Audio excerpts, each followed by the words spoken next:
hospitality things. Housekeeping, food and beverage service, food prep, office procedures, retail selling and sales, Microsoft, auto body, auto service and care. What else are you doing? Culinary skills, teacher's aides, and we do a lot of other things, but we don't necessarily do the same things all the time. Because we try to let the training correspond to the needs of the economy. So that is what we do. And we have been trying to get BTVI to be a provider for us for the construction trades and stuff like that. And you know, they wouldn't. And we would pay them. Did they say why, or they just? It's because we have a idea. We have a very destructive, negative, competitive spirit in our country. And it's like, if you started up a business and it's successful, 5 other people gonna come right on your street and try to set up the same business and successful you. And that's just how it is. It's whatever we say we're doing, BTVI goes out and does. And you know, then you see them in the papers grinning and putting the stuff, and you know, we don't do things like that. All we want to do is get some more young people ready. Really, pen, like I have one of them.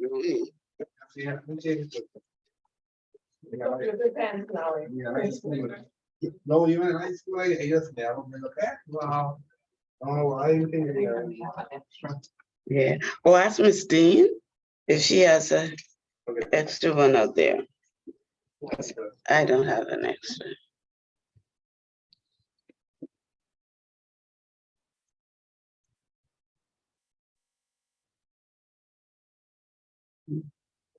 How's the weather over there, Miss Marcel? I'm sorry? How is the weather over there? Oh, actually, I thought we were going to have lots of rain today, but we didn't have any. And it's sunny right now. Oh, nice. Yeah, the weather is good. I'm asking because we have a lot of rain over here. Oh, okay. And our power is in and out. Okay, So all right. Just an FYI, just in case if we drop off the call. Oh, okay. Okay, I appreciate you telling me that. That's all. Okay. We sent some job vacancies for you all. You got them? We sent it to your email because we wanted to talk about some of them tonight. And I'm hoping you all got them. Yes, we got it. Wonderful. Okay. Okay. And also, I must say that I was so pleased with the homework. Really, really, really, really thoughtful. I would hire you all if I had that position. Good evening. Good evening, good evening. Okay. And Flora, don't talk much. You surprised me, you knocked me off my feet.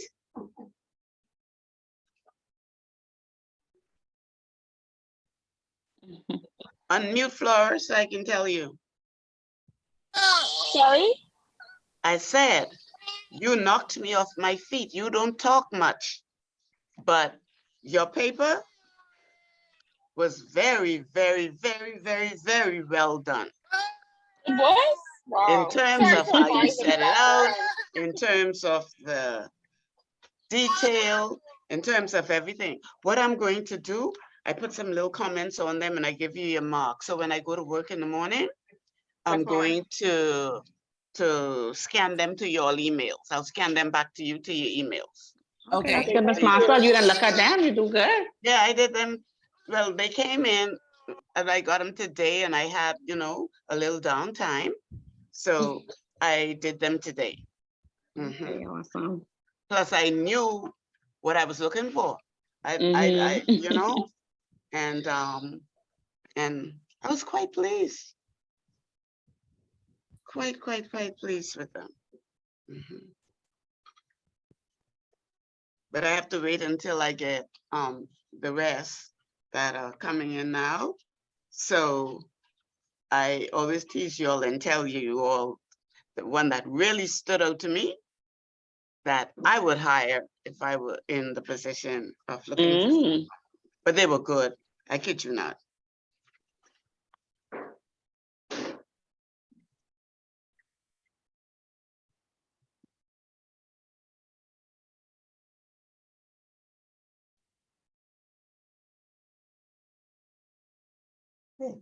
Maybe you could get into that.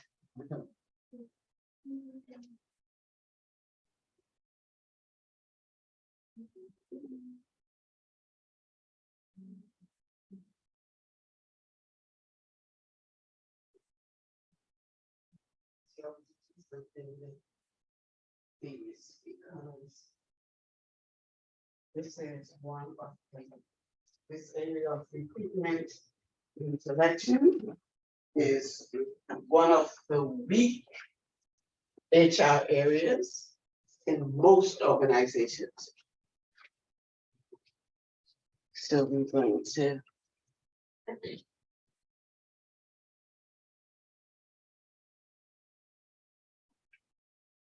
wait a minute now. My eyes deceived me on that clock saying 12:31. Huh? Okay. I know. I thought the long hand might have been the short hand.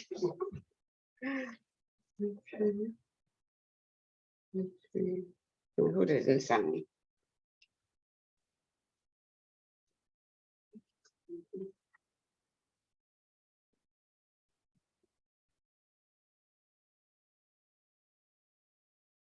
Okay, so have homework for me. Before we don't. You send me yours? Yeah, I got yours. I'll let you know that.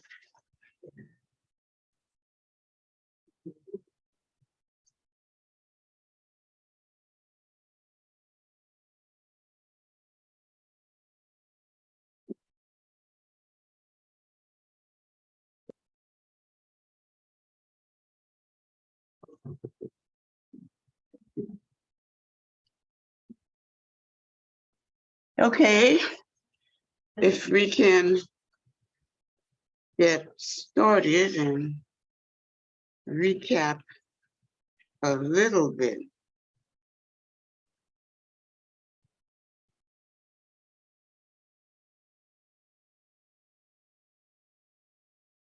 Vincent?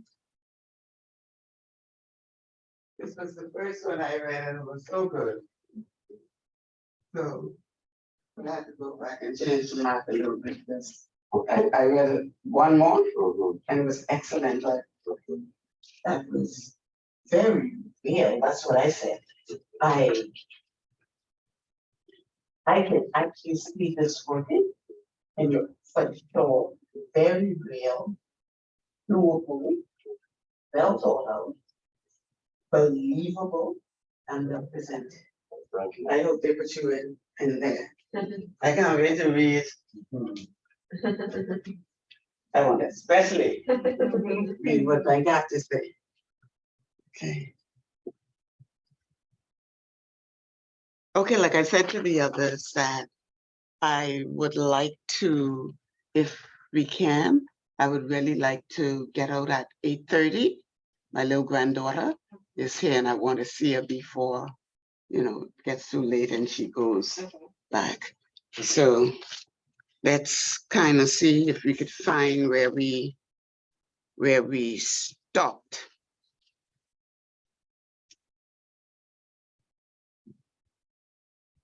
Now, if we had begun to, I think we had talked about the strengths and weaknesses of, and that would be session 2, part B, page 14. We had talked about these sources of recruitment. Y'all remember that? Mhm. And we talked about the strengths and weaknesses of the different sources. And then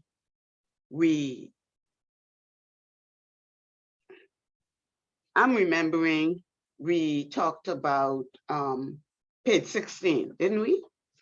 The selection process, talking about what we look for, abilities plus, aptitude plus interest plus personalities against job specifications. And on page 17, the job profile. The job profile has two main things in the profile: the job description and then the capabilities list. And the job description is what some people call the functions of the job, the physical demands analysis. We call it in HR. And the capabilities list, and that has to do with the competencies, skills, abilities, that sort of thing, and then the attributes, which is, let's call it personality traits more than anything else. So, and then we just went into that a little bit further on the capabilities. When describing the person who would be most capable of doing the job, identify their overall capabilities, which are made up of the competencies, like we just mentioned, that's the skills, abilities, aptitude, and potential. Because these are the person's can-do skills. They can do the job. Then we have the attributes, which are made up of their personality, attitude, demeanor, character, and we call them the will-do skills. Now, which of those you think are more valuable to a talent? Will do. Attributes, the will-do skills. A talent have that, a talent could learn anything. Yes. So I have a little thing for you to do. I've asked you, when we look at overall capabilities, and that is your person comes from the best combination of competencies and attributes. I would like you just to take 5 minutes or so using that model, person, job, with the best fit being where those two connect in the middle, and describe or illustrate your suitability for the job you hold right now. In other words, you're looking at your competencies, your attributes, what your job requires, and whether or not, how well you think you fit that.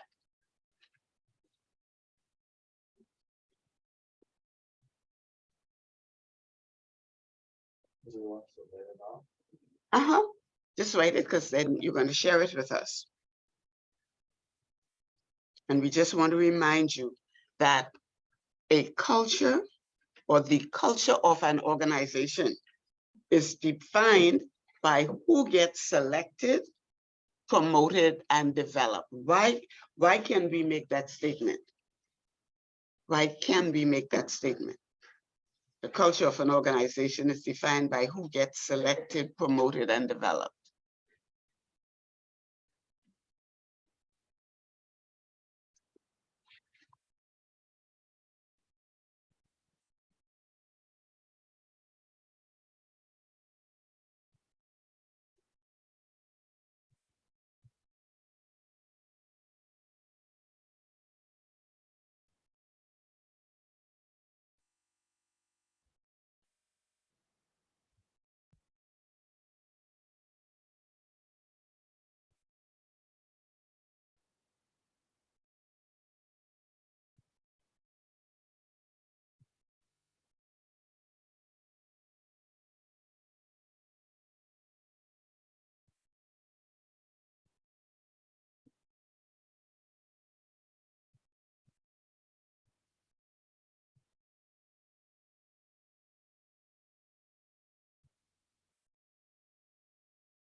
Mhm.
Okay, when y'all are done and ready to share, I'm ready to hear.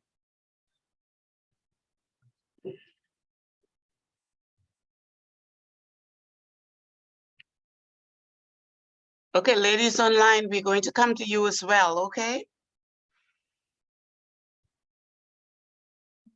Sharing your fit for the job as a result of Okay. the best combination of your competencies and attributes. So we ready to start? Then you ready? You want to go first? Yes, okay. I have many skills and attributes. However, for my current role as a card distributor, my most valuable skills would be that I am a very meticulous and versatile worker. I am great at working a part of a team and alone. I have an upbeat attitude that automatically draws not just my colleagues, but other potential clients to me. I am dependable, honest, hardworking, willing to accept honest criticism. I adapt quickly, and I've also learned how important work is to my overall happiness, which makes me perform well. That I am happy and excited to do. Okay. Did y'all notice anything missing?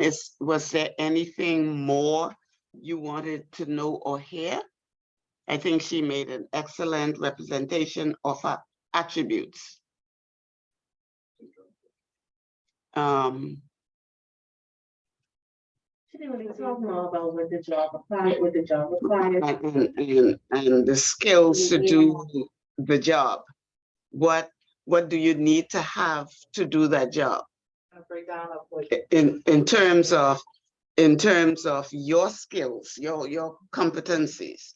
Like, for example, a skill would be, do you have to use a computer? Do you have to be computer literate and all that? Yeah, those actual practical things are your competencies. You described attributes perfect for what you said you did, yeah. But I didn't hear enough of this actual hard skills, yeah. The skills. Okay. Next. So I can go. Okay. Okay, so,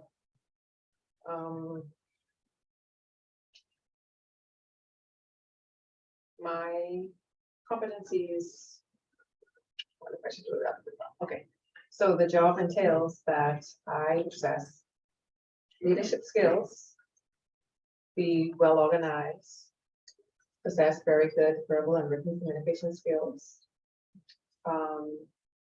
be an analytical thinker, focus on results and goals, and be a team player. So my competencies are goal-oriented. I am a motivator and I am self-motivated, well-organized, I can multitask. I possess very good written and communication skills. I'm creative, problem solver, thinker, and like I said, result focused. Okay, what did y'all think about that? And be honest.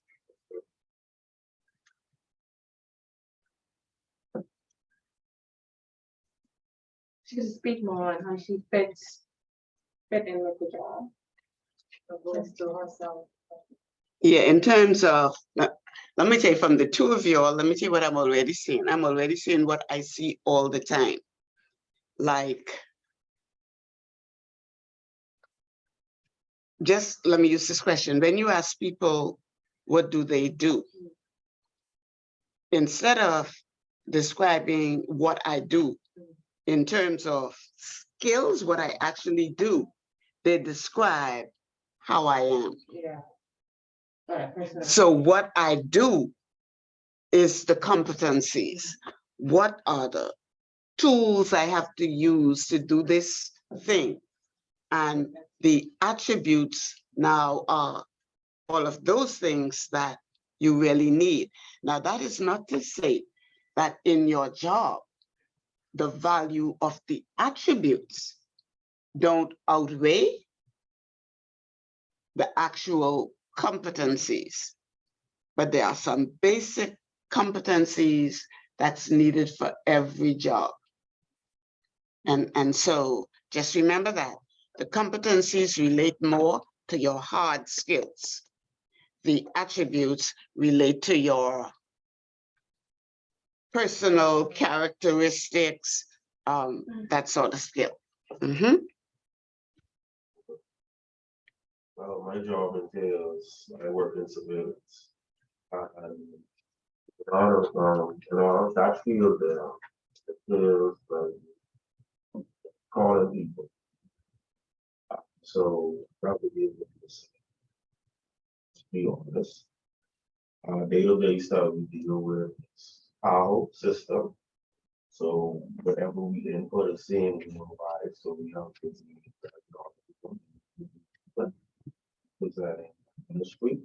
And we have to put it falls on the ministry. On a daily basis, we, like I said, work in surveillance, we deal with people who catch like STI and stuff like that. So we find some level of confidentiality because we can't put that business out there. Like I say again, I'm a very listeners, because we're calling these people in for an interview, I have to sit with them, listen to their problems, see where basically calming them down as well. Online, you can hear us, right? Hey, folks Yes, we online, can you hear. can hear us. Okay. Yes, thank you. I would say I'm very honest. They're good with communicating with others. I would do this. Okay. That last one saved you. Because I was going to say the same thing. Great computer skills. Your competencies would be, for your example, your ability to read, decipher, tapes and stuff like that. And attention to detail. exactly. So those are the hardcore things, because I don't think if you didn't know anything about a monitor and how to look and see what's happening and know what to look for, that you would be very effective at that job. So those are the hard stuff. And then you have to know how to operate the hardware. Okay, those are the hard stuff. And then all the wonderful attributes. Got it. Okay. I am as a I just jot down a lot of notes. We'll tell you the truth. Yeah, like this messy, so I just say it. That's all right. But I mean, I consider myself an amateur graphic designer. Well, first of all, I work, like I said, as a HR support officer for the bank. Our portfolio with me in particular is wellness and total rewards and wellness. So that's compensation and benefits, and then all the wellness initiatives and stuff the bank has. So with that, I have to create like a lot of flyers and I guess newsletters and stuff like that. So I have that little bit of skill in graphic design where I mean they don't look too shabby.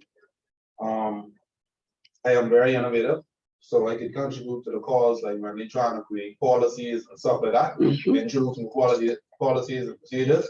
I can kind of give some suggestions because I have an innovative mindset.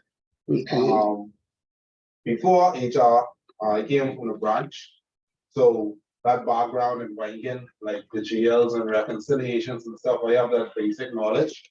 So I mean, a whole lot of my job have to do with a lot to do with Excel and spreadsheets and GLs and all of them stuff. So that background really helps me in day to day.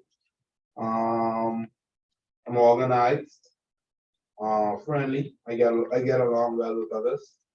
I'm honest, and like you said, confidentiality, we come across a lot of employee, in fact, anything to do with the employee, so very important we remain confidential.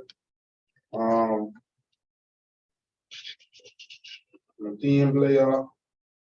I'm a really good writer. I consider myself a really good writer. So really good writer. So we have to write a lot of stuff to send out. In general. It's all over the place. That's really good. Oh, then I have a background in customer service. And then we like to think of our employees as our customers in HR. So that helps a lot. Being able to really, and then coming from the branch, you get to relate with a lot of them too. Okay, So I'd say that's a plus. okay. Basically, So basically, now I'm wait till we finish. Wait till we finish with, because I can't wait to make this comment. So let's finish with Chantal first, Okay. and then I'll make the comment. No, then I'll hear everybody. Then I hope I remember to make the comment. Let me say this to you before you start though. I saw you all watch the news. I think it was the news last night. Your BTC people was on with Kay Darren Turnquist trying to bull skate the public.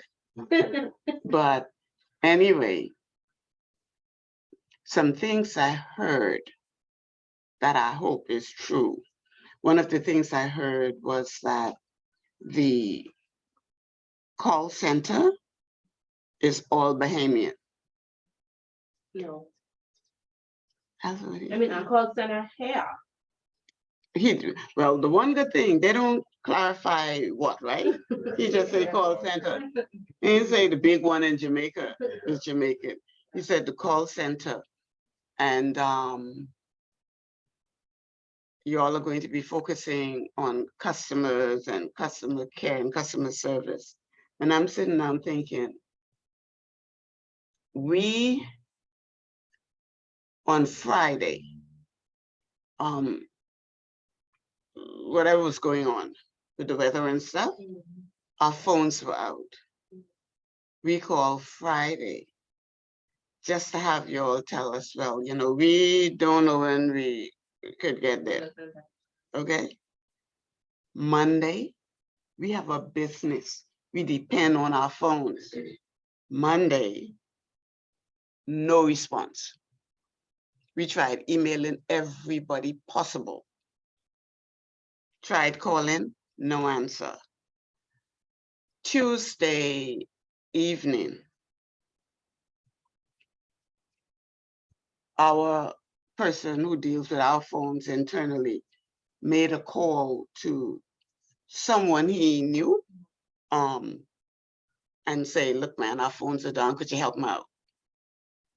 And in about 2 minutes, he told me our phones were up. So that suggests to me, I had a nephew that worked as a technician down in Paul Track. And one time he was trying to explain something to me about, the, I guess, engineering part of the technical part of the setup and how relatively easy it was to flip switch and do this and do that and get things up and going. So I thought about you when he was telling me about that. And I'm like, if that is the case and a customer make a complaint, don't you all think the first thing that should happen is they should check those, whatever you call places like Paul Track, here on Thompson Boulevard, I think it's another one like that. I mean, shouldn't the first thing be to check and see if it's only a matter of. I mean, you escalated to the knock. The big thing is just basically getting a response. That's it there. So everything lies basically in the technician's hands. So once you set it up, it's up to the technician to go ahead and process it. What they do now, what I realized recently is like some of the technicians, just so they get paid, because a lot of the technicians now are outsourced, they go into the work order and they close the order. So on our end, we see that the customer already got served, because when the order is closed, it means the customer already got served. But the customer didn't get served. And you find that out not until the customer call you complaining. But there has to be, that's the perfect opportunity to create a process with checks and balances to make sure stuff like that doesn't happen. Because you know how annoying that is? For almost 2 full days, we had no phone service except ourselves. And it's so like to tell people their bill due, you know? As soon as you finish paying one, oh, I said, thank you for the payment, but the next one is, you know, and I just don't understand it, because I feel instead of getting better in our organizations, we get worse. And I said all that to say, right? And we coming to y'all online right now, but I gotta say this while it's on my mind. I wonder if most people know what they're supposed to do. That's just a question. They know how they are, but do they know what to do? Do they know what they are doing? Because I could be a team player, I could be innovative, I could be all those sorts of things. And if I do not know the skill, the hardcore skill of what I do, and I'm going to tell you, over the years, especially when I do management supervisory training, as long as we're talking, oh my God, wonderful. As soon as you say, write down what you do, they can write down what they do. You know what they say? They say things like, well, I make sure the staff eat. Just for an example. What does that consist of? Is what I'm asking. You make sure. What is to make sure? And I tell you all, that's a weakness. That's a huge weakness of the Bahamian workforce. So you're all trying to tell me that you all are talent. Mind you, I like it. Because if talent could get away with what talent get away with in this country, then talent are excruciatingly good. But think about it.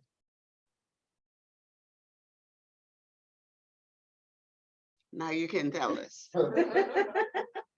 Let's see. Okay. So And no cheating, no cheating, yeah, Shanta. I'm not cheating. Okay. So my job is a B2B channel coordinator. That requires me to have CRM knowledge, which is customer relation management knowledge. That's a system software use. Okay. Point of sales experiences, the ability to track devices and device trends, being customer friendly, prior inventory management knowledge, supply chain knowledge, warehouse management experience, the ability to lift boxes, the ability to present, to do weekly presentations, the handset tracker. I have a quota to make, banking knowledge and administrative skills. Me, I have accounting experience. I am Microsoft certified. I have point of sales experience. I am willing to learn. I have customer relationship management knowledge. I'm customer friendly. I'm goal driven. I am patient. I'm computer literate. I have a keen eye for detail. I'm a team player and I have sales experience. How do I fit with the job? The PeopleSoft knowledge, the point of sales knowledge, the team player, adaptability, basically willing to learn. When I joined my job, I don't think that I fit for that job, but they trained me and now I am fit for the job that I have.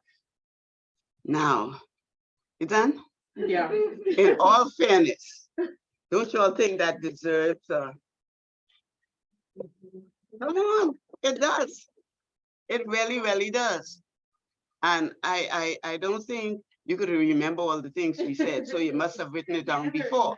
But that is a great representation of competencies and attributes. And according to you, you have, well, I guess you have many more competencies than attributes. Yeah.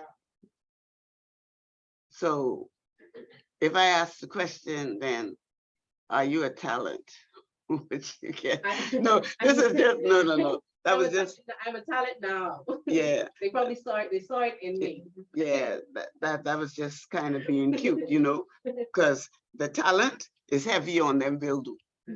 Because the will do is what gets you to where you are, what you just described. Because you threw a lot of competencies at us, actually doing things. But then if you didn't have some of the will do to learn the attributes, to want to pick up these things, you would not have. Thank you, thank you. Ladies, I know y'all right there praying. I forgot I was coming to y'all because I see all the muted little stop signs. So, Jamaica, since you jumped on first, give us your fit. Yeah, man. This pressure strong. Huh? I missed that. Hello, you can hear me? Yeah, I can hear you well. No, sorry, my line is breaking up. Okay, I think you can hear me good now. Yes, Okay, uh-huh. so as far as the competencies for my job as a business banking officer, the competencies would be accountability, being flexible, being customer focused as well as results focused, being open to learning new things and being able to adjust as necessary. You need to be organized and also have a basic knowledge of the Microsoft suites, such as like Word and Excel. And a major part is also being able to be strategic and goal planning. Also having confidentiality, integrity, and honesty. Now, as far as my attributes that I feel fit into the job, I am very friendly and customer focused as it relates to serving my customers.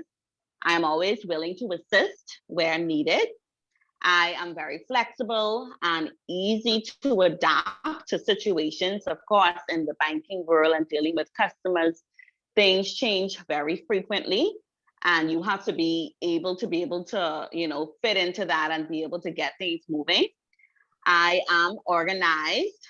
I have the ability to multitask and also work under pressure. I am a team player. I also value my customers and being able to keep up to date with them, making contact, which will help me to build, you know, stronger relationships with my customers. And I am also a person that try to remain focused as it relates to meeting weekly goals so that I can, you know, reach whatever organizational goals or tasks that are set before me. Hello. And that's basically it. Okay. Come on, let's have some feedback, y'all. Let's have some. Huh? Sounds like a job interview. Sounds like a job. Basically the same like an introduction from the video. Yeah. But y'all didn't notice something? Huh? No, not what she didn't talk about. I really try to get people to think in terms of hardcore things that they do. Because most of the things described are attributional skills, not competency-based skills. Can y'all identify any competency-based skills that she mentioned? In the first part of her presentation, what she was saying.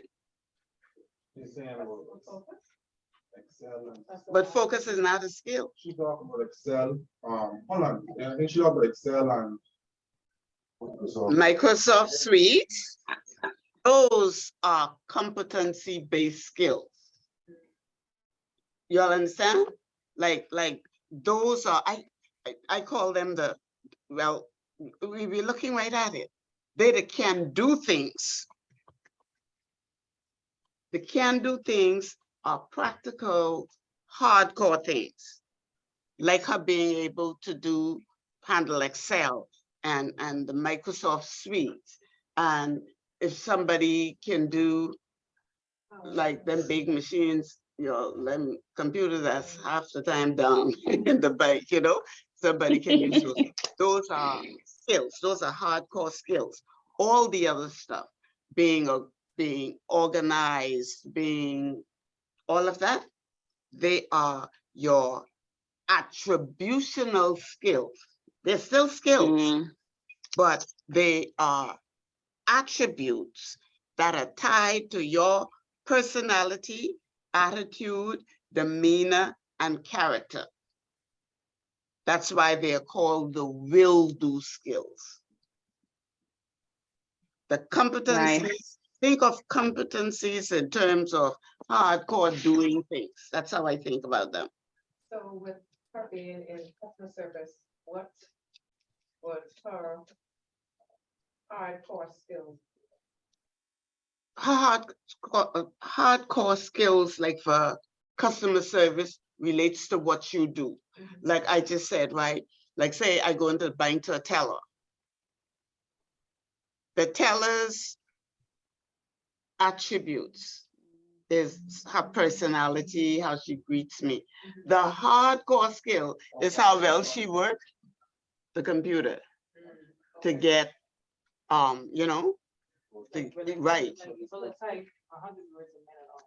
Or 6 words a minute, just get the money right. Just get the money right. But that's a hard core skill. A hard core skill with customer service would be the ability, for example, to go through all the customer survey cards. So would you, and if she was like a teller, would you consider if she says I serve maybe 10 customers within 5 minutes? I would consider that a competency skill, not the fact that she served, but the fact that she had to use some other thing to serve the customer. Oh, okay. You see what I mean? Even if when there's a particular young lady in my bank who could, I don't know how she get all these things done, right? But she could take my books, write in them, seemingly, and give me all the receipts I need to sign all the same time. That would be a customer service skill because she knows what she's doing so well that it's just, da. Right. But she knows how to use the programs. Exactly. You were going to say? No, I was saying, we said at the same time, like the different applications. Absolutely. She knows how to use the applications and the programs. And that is the competency. Okay? The attribute would be, good morning, Miss Marcel. How are you doing? And that's the attribute, personality, attitude, demeanor. Thank you, that's very good. So who's gonna go next? I only have 2, Flora or Gia. Ladies. I just have a short paragraph. Well, my job requires great communication and organization skills, mainly focusing on customers and being results focused, being a continuous team player, also showing excellent independent work ethic, while displaying honesty in every aspect, and then paying close attention to detail. Okay, Flora, can we ask you, like when you say pay close attention to detail, what is the what of that? Well, I work on a computer system where we basically we have to look over and scan checks. So paying close attention to detail would be figures, the dates need to match and be within a 6 month period. And Okay. also ensuring that, did I say figures? Yeah, and names and encoding at the bottom, and then also a scanning code at the back. Okay. So you have to work with some sort of equipment to get yourself to the point you just described. Yeah. So the skill would be knowledge of the working tools for that process. Okay. That would be the competency-based can-do skills. And all the rest of the wonderful things will be your will-do skills. So that's how we distinguish between the two, and that's how you all get that fit to do your job so well. Okay, got it. Mm-hmm. Thank Okay. you. You're welcome. Gia, I think we didn't get you, right? Gia? Hi, right here. Good, good. Hi. Tell us how you're doing. Boy, I echo Jami's sentiments, pressure all. Okay. So the job for me is customer service. Mm-hmm. So competencies would include balancing cash, that's knowledge of the AS400, Mm-hmm. e-teller, that's programs that we use in our department, ABM reconciliation and repair. I'm computer literate. I have skills in Outlook. Well, not Outlook, but Microsoft Office. So that's Outlook, Word, Excel, PowerPoint. Mm-hmm.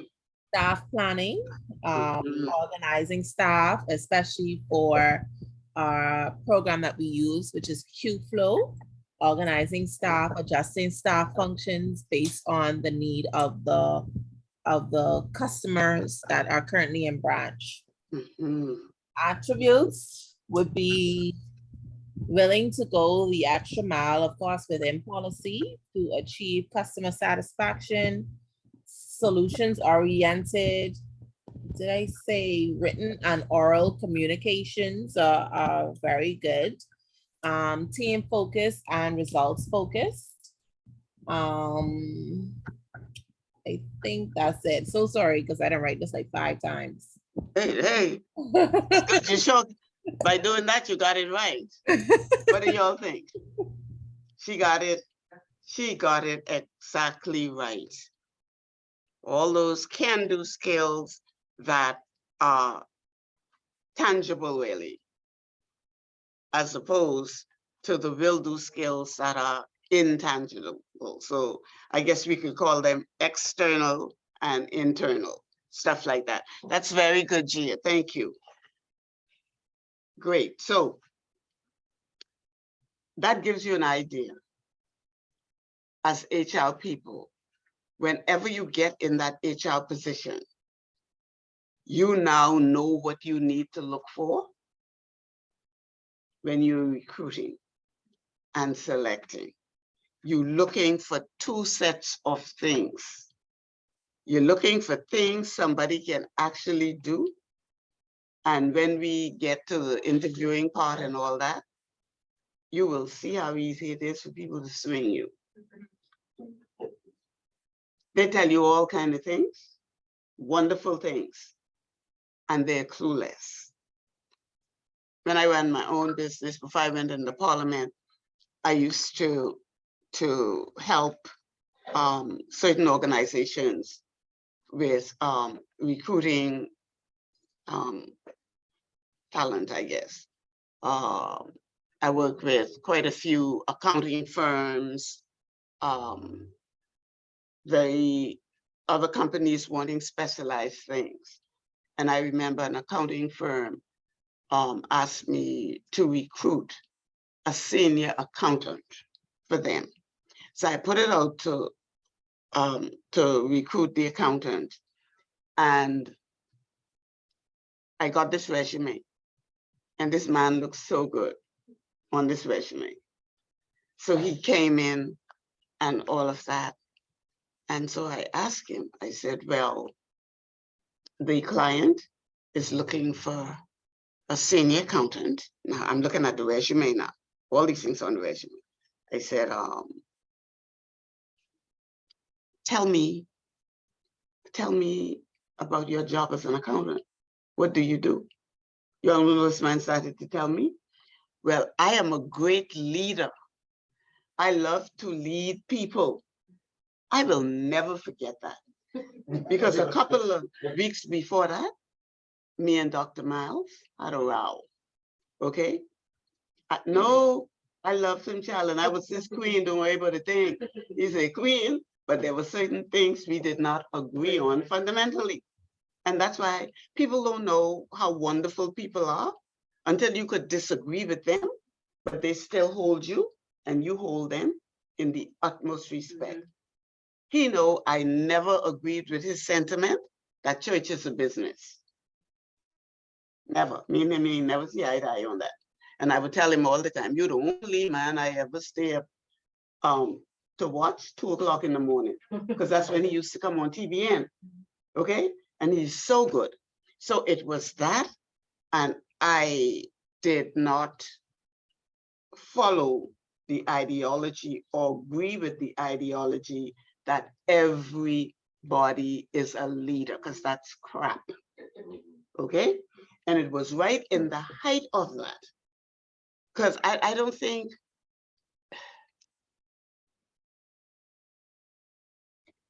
most people can't even manage themselves, lead themselves the way you put me. So they were our 2 points of contention. And I loved him dearly, because I'm going to tell you all, if there was ever anybody God gave something special to, it was the Dr. Miles Monroe. Very special. They are special, gifted people. It don't mean you have to agree with them if you don't agree. And, you know, and this young man sat down in front of me, and I asked him, but what do you do? Well, and he mentioned Pastor Miles' name and all that, and you know, and I sat in under a lot of his leadership stuff, and which were good. But it don't go like that. Sorry, it don't go like that, right? He will always be in here, but it don't go like that. And he has not yet told me to this day one thing about accounting. I was so annoyed, okay? And I said, but you have all of these competencies. He didn't even know when I say competencies. He looked at me, he was wondering, what are you talking about? Okay? Wow. And anyway, I was truly blown away, because I could not believe, and this is why I tell you all, what would these people send you online, send you in resumes, blah, blah, blah, blah. Be very careful about that, because that culture statement I have down there on page 18, the culture of your organization is defined by who you select, who you promote, and who you develop here. And if they aren't lining up, and this is why it's important, HR people, that your organization has vision, mission, purpose, goals, Mhm. expectation, and that you are aware of them so that you can help to lead the staff into what they should be doing in terms of lining up with your organization's, like I say, mission and vision and goals and philosophy and all those sorts of things. So I give you a caution, team, on page 19. Mm-hmm. I had a quick question. Mm-hmm. You said that the attributes are more important than the competencies, right? I wanted to know, like, some job positions, if it'll be the reverse, because when you started to talk about accounting, right?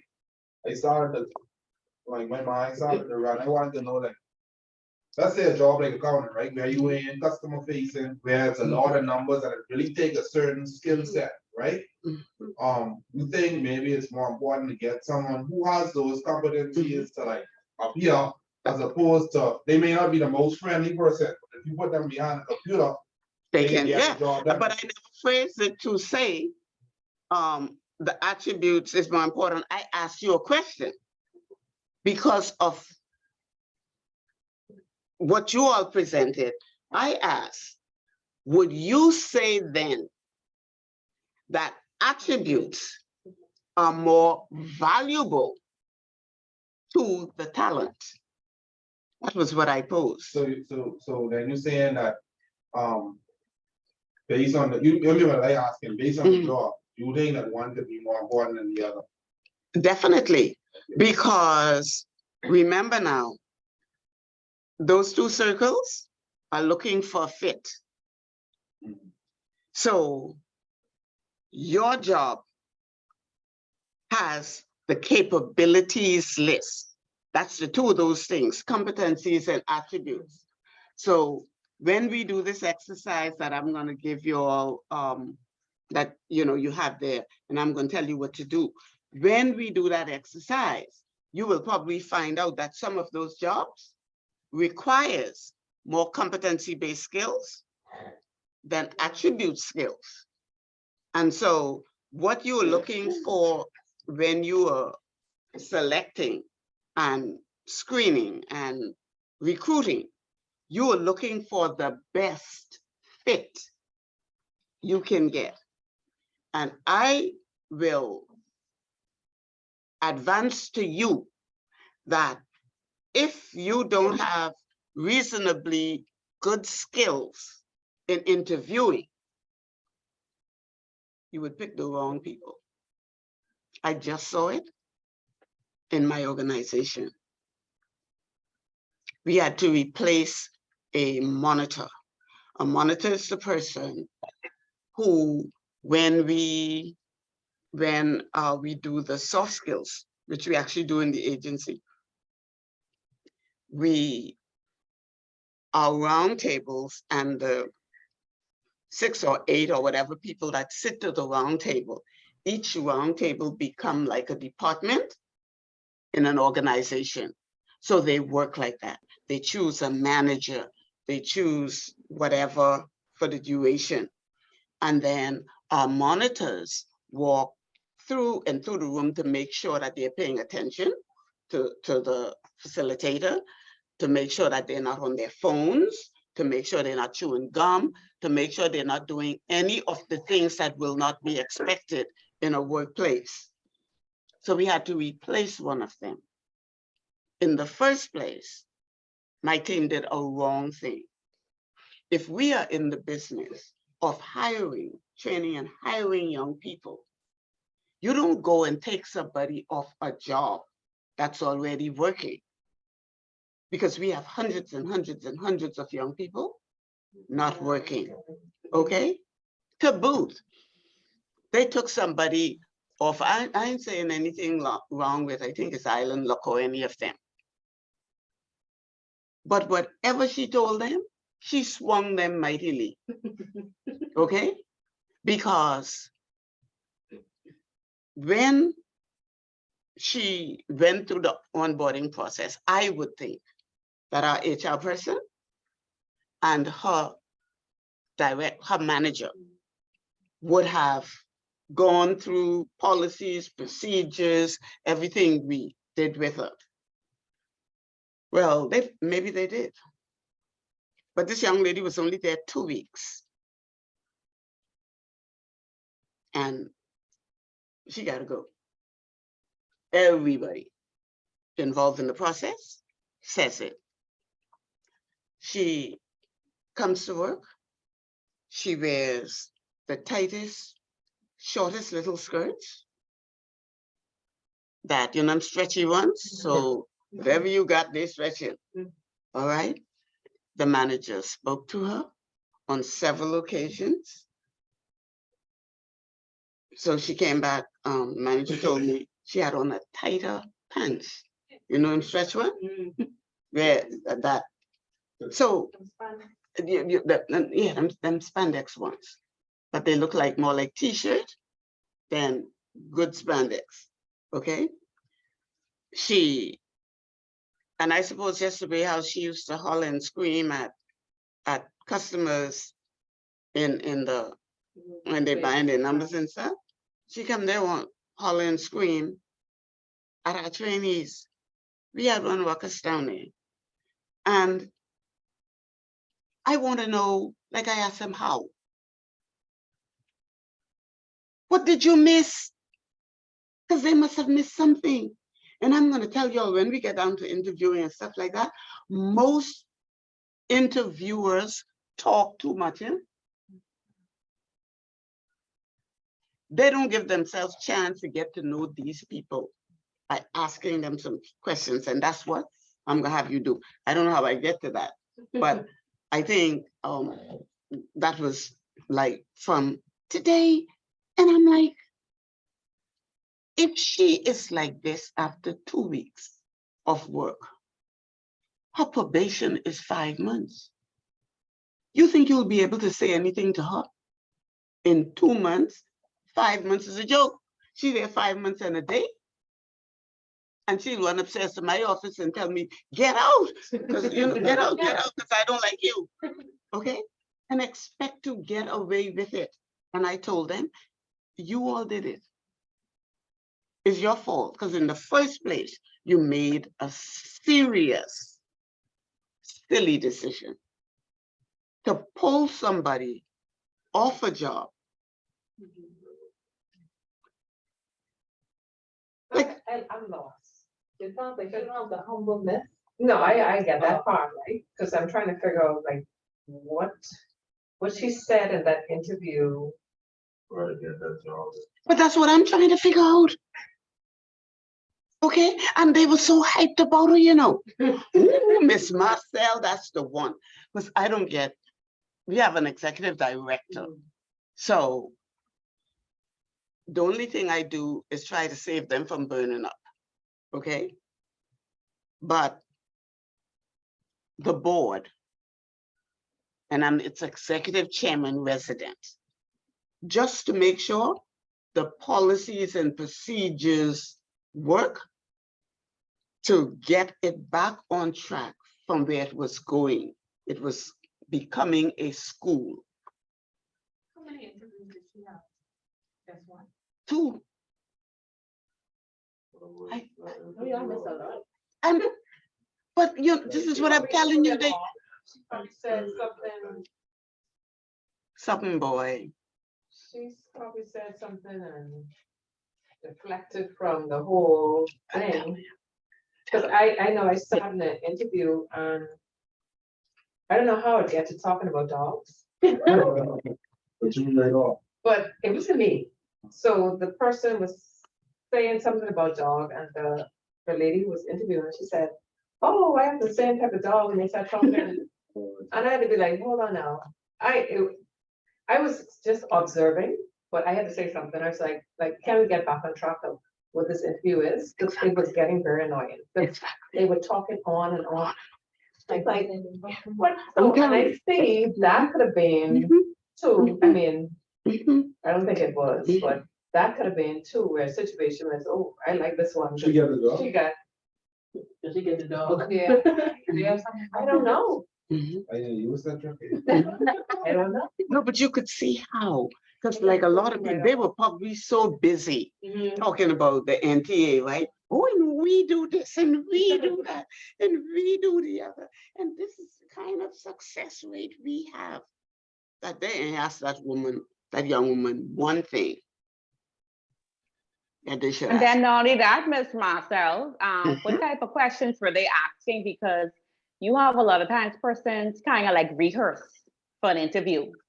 And I feel like sometimes when you're doing interviews, you gotta kind of get away from the rehearsed questions That's right. to really That's ask right. certain things, and that's Mhm. how person will come out. So she Mhm. probably rehearsed and they stick Mhm. to whatever, Mhm. questions that are typically asked in an interview. And she gave the right answers. Exactly. That Exactly. happens a lot, because, It just tell does. me about this person they interviewed, and they did a very good job. And I think they've been on the job a month, and they came to them and said, this is not what I looked for, I don't like it. Like, so they are probably saying, I don't see, I'm not fit for the job. And that's why I But have like a lot of, I mean, internally, I find like a lot of times. More than one, more than one person. Okay. I remember for my job when I started, I had like 3-4 interviews with different people, and I was like, oh my God, and every different question. So if I had rehearsed, I would. We have a thing for there, my last. We had a test when we started. In order for you to start working, you have to have English and a mathematics. Yeah. But You can find on the interview, but you go pass that exam. and the thing is, I feel like they should go back to those tests too. and- Sorry. and- Dr. Karen. no, that's okay. They should go back to All those of tests.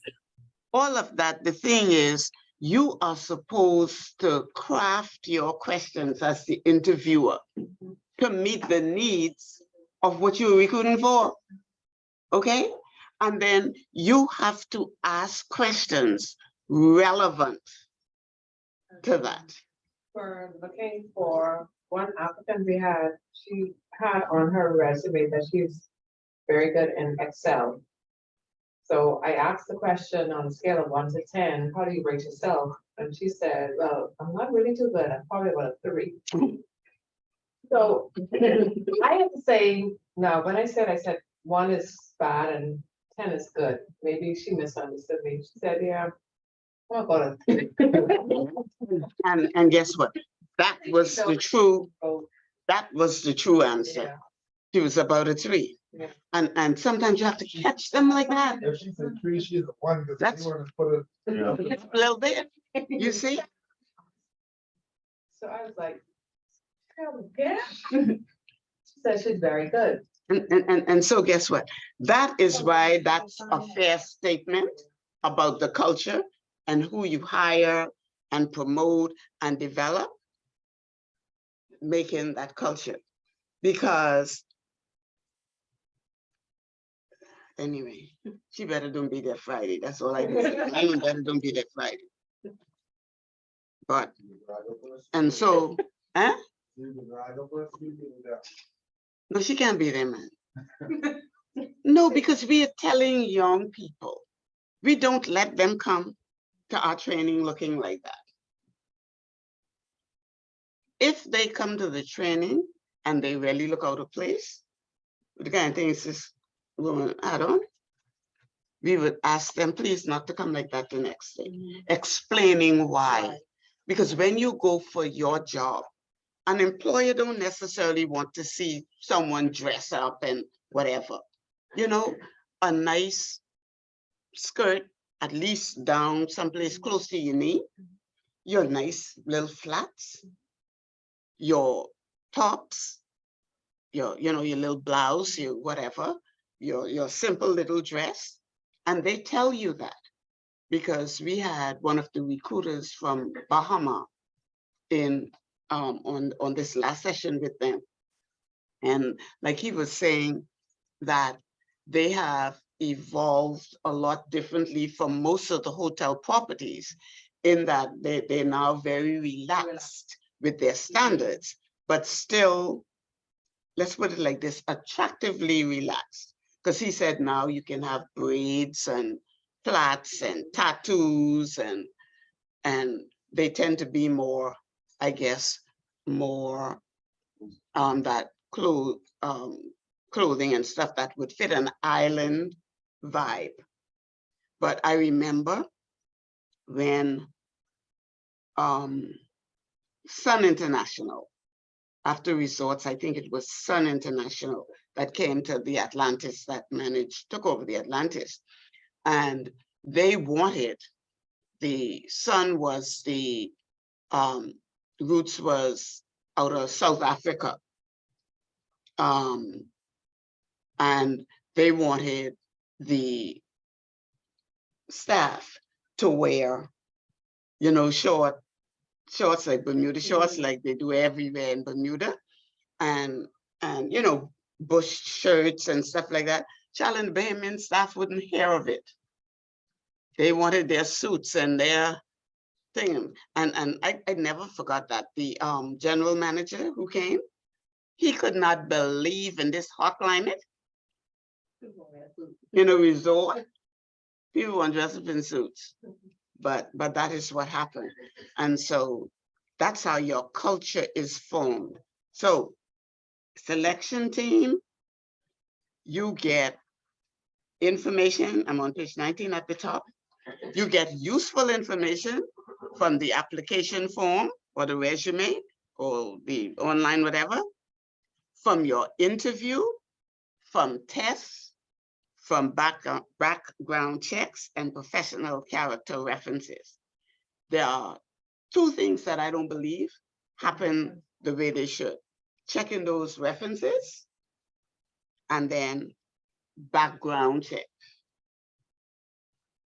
If you see somebody, just hold it thought a second. If you see somebody who's been working 5 different places in a year or 2 years, you need to do a background check. Always watch them people whose professional or character references don't come from somebody they work with.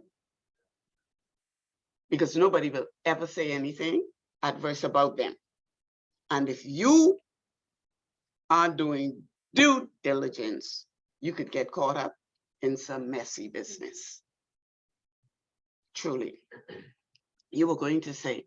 No, I was going to ask, because I saw a post at the time that said that they don't think, well, a lady, she said that she doesn't think that HR professionals should, I guess, screen as part of their background check. That's the answer. But that's the main thing. But I mean, if you look, I agree, right? But if you look at the comments, a lot of persons were agreeing, saying that, I guess, social media doesn't have anything to do with their professional capabilities. Yeah, but guess what? It shows the character, right? If you come in on my job, I have a right to check what I want to check. You can't tell me what not to check. You should keep your people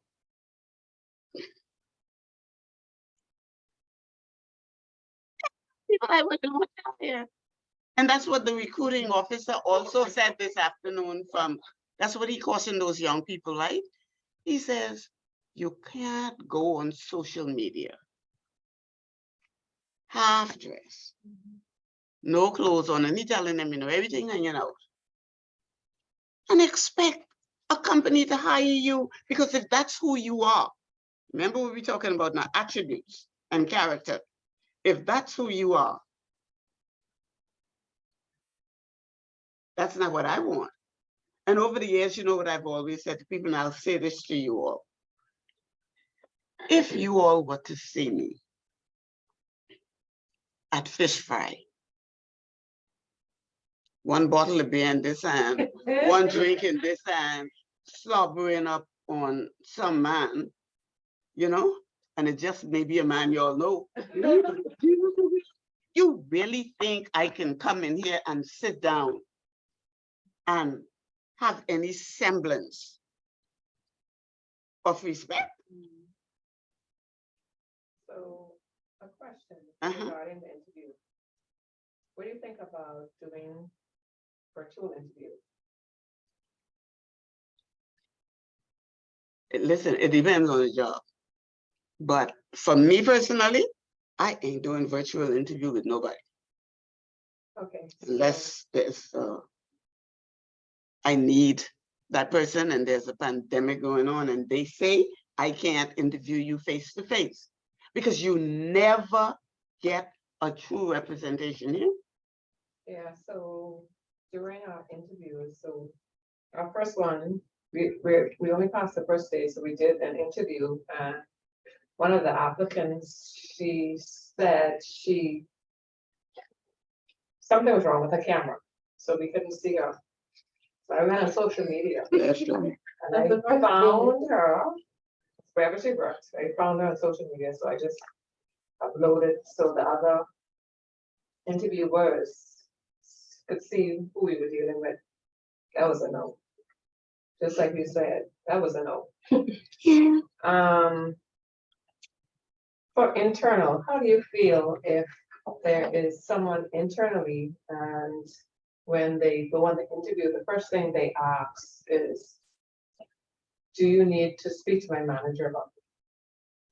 Would you see that as a red flag? Definitely a big red flag with a red hole right in the middle. No, because if somebody's going to say that to you, here's the opposite of that. You can speak to my manager about me, my colleagues, or whatever, because you have confidence in who you are and what. But if somebody say you don't have to speak to the manager, that's trouble. Yeah, I know. I found that interesting. I mean, someone from our department went on an interview and they said, they asked the interviewer, do you need to speak to my manager? And I was like, well, why? Because I'm saying, why would it be a secret? That's right. Right. And she said, all three of them was like, that's, why would you want us to know about, That's right. because we all communicate. So they're definitely gonna ask you, tell us about this person. And Charlie, if I don't want you to talk to my manager, it's because I know my manager is not going to have anything positive to say. They should do they But of course, see, every time you make the wrong selection, you're just creating problems in your organization because the people, they're not going to change and get any better, There's some people who are bigoted. They'll say straight and plain, why you don't fire me so I could take you to the labor board or the tribunal and make you pay through your nose? Okay, whether or not they're entitled to anything. Okay, and then there's another thing that you have to watch out for.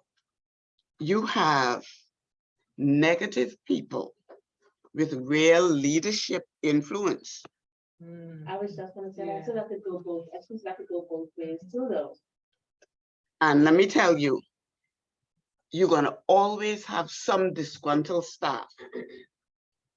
And if that person get all them together, then they start to grumble. And that's always the beginning of union activity. And you know how they say they do things like, it don't go exactly like that in the handbook. They can't make us do that. Right, and they always come up with the negative. And so you got to watch out internally for that sort of person, because they could harm your organization. And so let's look right down here at these interviewing skills and techniques. The desirable characteristics of the interviewer.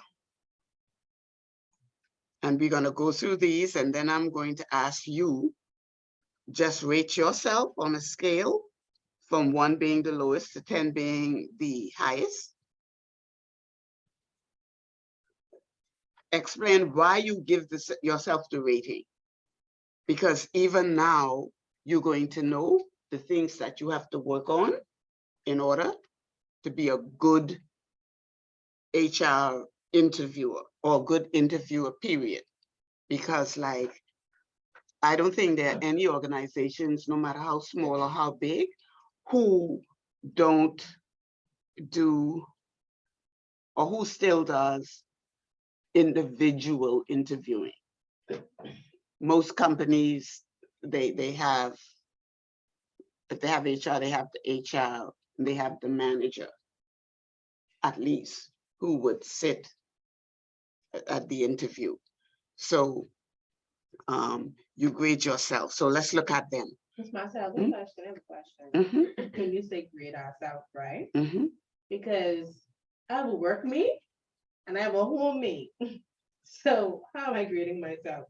Because I might be humble to work, but I might not be humble home. You home, that's your home. You could be how you want to be home. You know what I mean? No, I listen, don't think for 1 minute.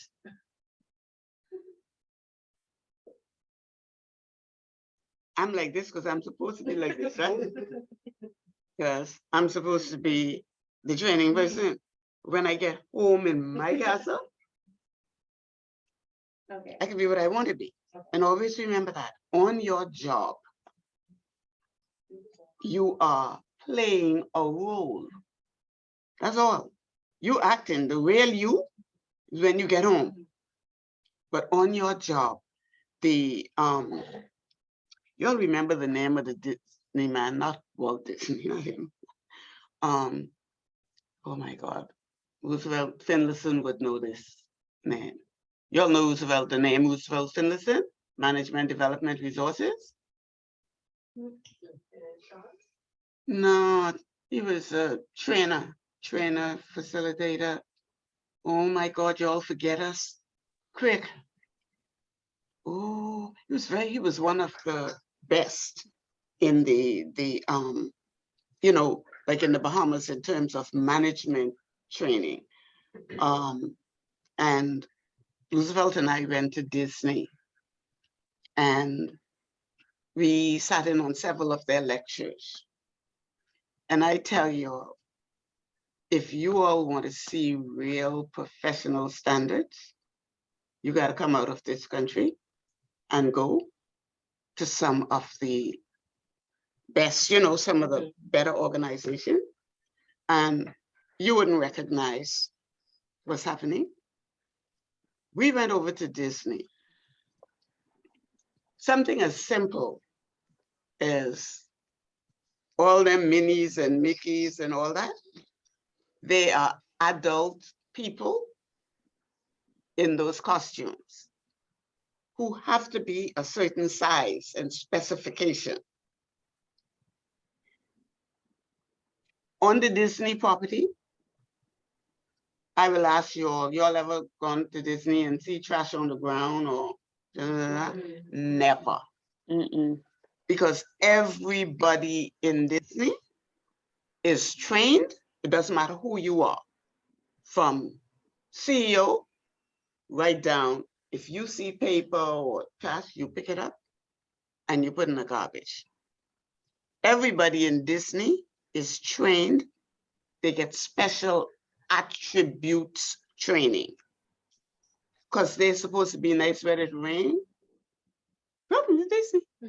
They meant to be that way. Where it's raining, shining, snowing, they have to. And we thought that was fascinating. But that man said, because they did, they would do these training seminars for other CEOs, you know, and managers and stuff. And one of the things he said, everybody at Disney is on stage. Once you get on that property, you are on stage. You are an actor. And whatever your role is, your job functions at Disney, you are expected to act that out to perfection. That's why they have lasted so long. That's why they have grown exponentially, I think is the word. I mean, they just keep growing. all kind of things. They just keep growing. And they understand that concept. And so that is a concept we need to understand in our workplace. The other thing we need to understand that, especially when I do customer service, I always put in, I would ask, why do you work? And if I would ask you all that, what do you think I would get? I have bills to pay, you know, the things I want to do, blah, blah, blah, blah. There's nothing wrong with that.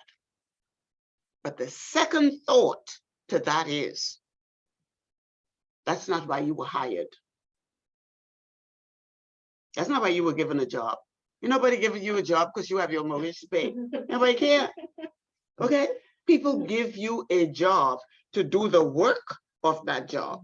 As a result of doing the work of that job, you get paid to do what you want to do with. We have not understood that. And if you could understand that, you'll be a happy camper and you'll be able to give your best or close to your best all of the time. But in Bahamas in particular, and many other places, we don't work for the reason we were hired. We work for our own reason. And that's why when we're into it, we say things like, design for that today. Nobody better don't fool with me. Because, you know, and they won't come in here with attitude, I'll show them attitude. And I ain't doing that. And I'm sitting down on a file for 3 days, okay? And I'm waiting for my loan approval. And some woman in the bank feel, you know, I don't like her green sweater because she thinks she look good. So, you know, let us sit out there and wait. That annoys me no end. It's almost like trying to make people feel less than human, man. Like, but that's why. It's because we have the cart before the horse. It is fine for you to work for all those personal reasons, but you were not hired for those personal reasons. Try to make, especially when you bring in the new people, try to make them understand that. Now you come here to do this job, and this is why you should know the functions of that job, the everything else we talked about, the competencies, the capabilities, the attributes of that job as much as possible. Take that time. Be humble enough to you shut up and let that person tell you how they fit what you want. And never, ever, ever, ever amend, I think that's what, amend your job to suit somebody. Do you know there are people who try to do that? Well, okay. If you can't do this, you know, you just carry it. Never do that. You get the best fit for that job. You stand the best chance. In order to do that, the interviewer has to have humility. Now, what do you think that means in the context of interviewing a recruit? What does it mean that you, the interviewer, needs some humility?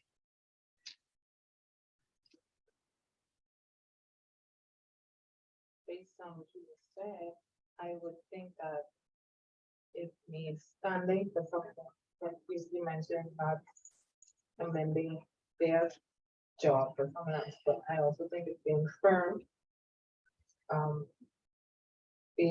I think being humble too, but also with a sense of, okay, we are both working towards something, but I need you to tell me, what can you do for my business, opposed to what I can do for you as well? Because I understand you're looking for a paycheck, but what can you bring to the table for my job? So how do you display that humility when you come in? You ever see people who think they have power over you? And remember now, the employer, the interviewer, they're going to believe they have power over you because you're coming to them. And based on, you know, how they feel about you, and what they say, you may get the job. But you know, and I have seen it too often. Having humility is like more of your mannerism. Would it be more of your mannerism? Like, just like the way you present yourself, like being just mannerly. I guess I don't want to say humble again. No, I just being mannerly, courteous. Not if the interviewee is speaking, like not cutting them, like not cutting them off, letting them just speak when you ask them a question and then just proceeding there. Or guiding them. Would it be guiding? When I say guiding, not giving them. probe. I know you're probing. Yeah. You're probing. Yeah. But I think, oh, sorry. I was gonna say, I think having humility basically means to like understand that you need the employee just as much as the employee needs you. So and that I doing you a favor. If you was the right fit for the job, you're doing me a favor because you. and so that's some of the things she was saying. Yeah. So you have to express certain things. Courteous, warm and welcoming, so that you bring out the best out of the person that you're interviewing. Because otherwise, you know, people sit right down and figure out, oh yeah, or you like that. Let me show you how much I could con you. Okay? They got some people good at this. So you need the humility. You need the ability to think objectively. And that is, as the person is talking, you have to filter through what they're saying to make sure that it fits in with what you want. And I'll give you all example from the same person in our place that I was talking about earlier. I asked the HR manager because she was like, oh, Marcel, please, can't we give her a chance? I said, well, why would you want to? Okay. But she said, we took her from her job. I asked her, what's that got to do with me? Because in the first place, you should not have taken her from her job. But secondly, she could have said, no, this is not for me. And if she says, yes, I wanted this, which she did, she knows what the expectation are. She was properly, and I hate the word onboarding, so you all will often hear me say oriented, okay? Properly. When you say taking over the job, you're saying hiring someone that's already working? Yeah. Nobody can go off. Well, she worked at a training agency. Yeah, but she came, no, my thing is, if I, just let's say, BTC says, we want a senior people relations person. I never heard a title like that, but that's what they have, vice president of people. Yeah, so suppose they say they want a senior VP of people, and I apply, and they offer me the job. I got a choice. I could leave my job, reasonably well paid, my nice office, my brand new car, and that the government give me. I could leave that and go. Nobody, and break my contract, right? Nobody has a gun to my head. She did not have to come over. She was interviewed twice. So if what they were telling her wasn't suitable to her, she didn't have to come. But she figured she don't care what you all say. These my tight up clothes, so I come in these. And you know, I'm not gonna have anybody say anything hard to me. because you think you bad, I'll show you bad. So second interview, they said to her, dress appropriately. She came back, even more snug. No, I don't know what happened during the interview. Right. Because, yes, because, yeah, I don't know what happened, right? But I've seen her like 3 times. Today was the 3rd time I saw her. And each time she was inappropriately dressed in a 2-week period. What could have gone wrong from the interview when they offered her the job in 2 weeks?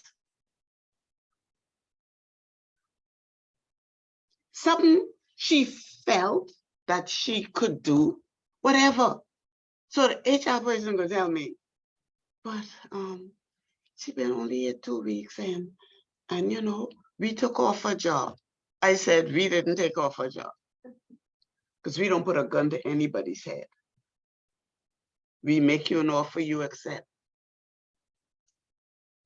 or you don't accept, right?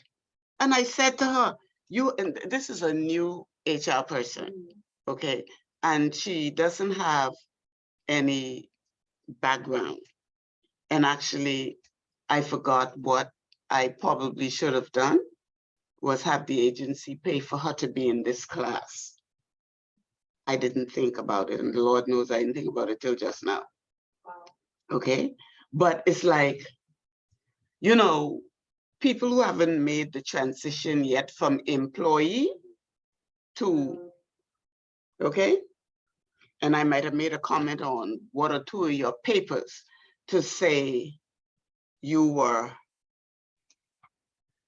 really one-sided so that I could see slanted toward all the needs of the employees and looking out for them. And so we have to be careful of that. But you have to be able to think objectively. She isn't following the rules. She isn't doing what she's supposed to do. So bye-bye, birdie. Because the longer she stays, the more trouble you all know, the day when she passes probation, it's going to cost us. So when we know who she is, she has already exposed herself. So just let her go, you know? But like I said, she ain't be there, well, Monday morning. Then I come to be there. I'm serious with that. So, Just a question. yes, Was the decision to let her go finalized? say that again. Was the decision to let her go finalized? Well, one of the things I try not to do, they are board's employees, but we technically hire an executive director to manage them, meaning manage the affairs of the agency.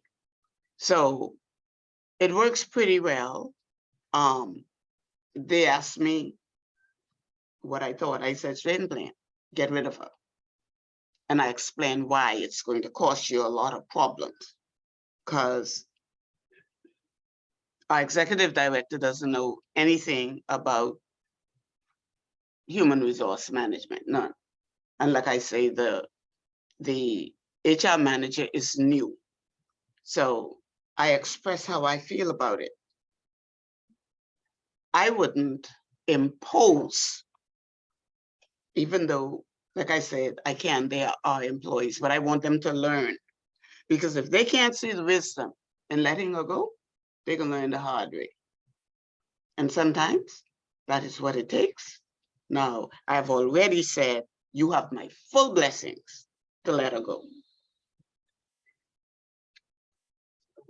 And I tell them Friday, I don't want to see her. So now you don't get any clearer than that. What you say? Mm-hmm. I mean, like listening to everything doing a sense, you know, and like the interview process is very important. It's like when you started, you had a job before you was hired. Because this person hired her, she left her job. to come That's to the right. jail. Mhm, See what I'm saying? mhm. The interview or whoever the interviewer was honest about it and really, did their due diligence about her background and whatever have you. I guess they wouldn't have made that mistake, cost that lady walk off her job. Now in this new position with don't fit her, and now when she leaves, she have to go back on the job. Exactly. And I think that is what, that is what, and I feel that, but No, I just said, I mean, I Again, just going back to say. yeah, but that is, All she had to do was comply. that's all though. That's all. And And if she couldn't afford it, she could say, okay, right now I don't have it, but when I get paid, that's when the outcome. but she obviously have it. Well, It's just she, Working and they could still, they gotta borrow somebody clothes. listen, it's just she's a hoochie coochie. Okay, period. Period. Now, I would have been able to discern that. You see? And in all fairness, I am more seasoned. And like I said, one of the biggest hindrances is the people doing the interviewing are so busy talking and so busy trying to, that they miss the things. The best thing to do is ask them to illustrate certain things. Okay? How do you feel about authority? How do you react to authority? I said they could definitely lie on that one. Yeah, but guess what? Then you have to follow it up. We do it all the time with our trainees.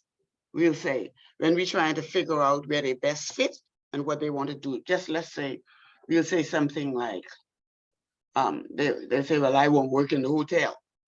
Now we know they only won't work in the hotel for the gratuities, because they'd be good when the hotel have good occupancy, right? So then we'll say something like, well, why? I like people. So you'll ask something like, well, when you were in school and somebody annoyed you or you didn't like something, how did you react? Well, I don't take no foolishness. I stick out the eye with a pencil. You know what I'm saying? Or we'll say, well, when little sister bugs you at home and little sister want to watch something and you want to watch something else, what you do? Man, I slam out the way, go the way. And they actually, so you have to know what to ask and how to probe and how to, and now, would you hire somebody who gives you those responses to put in a in a customer service situation? Because then if that customer comes, that's why you get so many service people who will say straight and plain, I ain't for that. Or they just ignore you. They just ignore you until they get good and ready.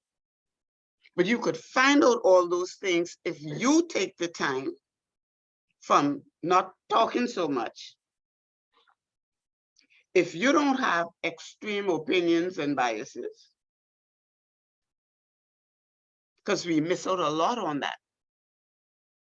I don't know if she seemed to be okay, but I don't know if I like them blacks. You don't have to like the blacks.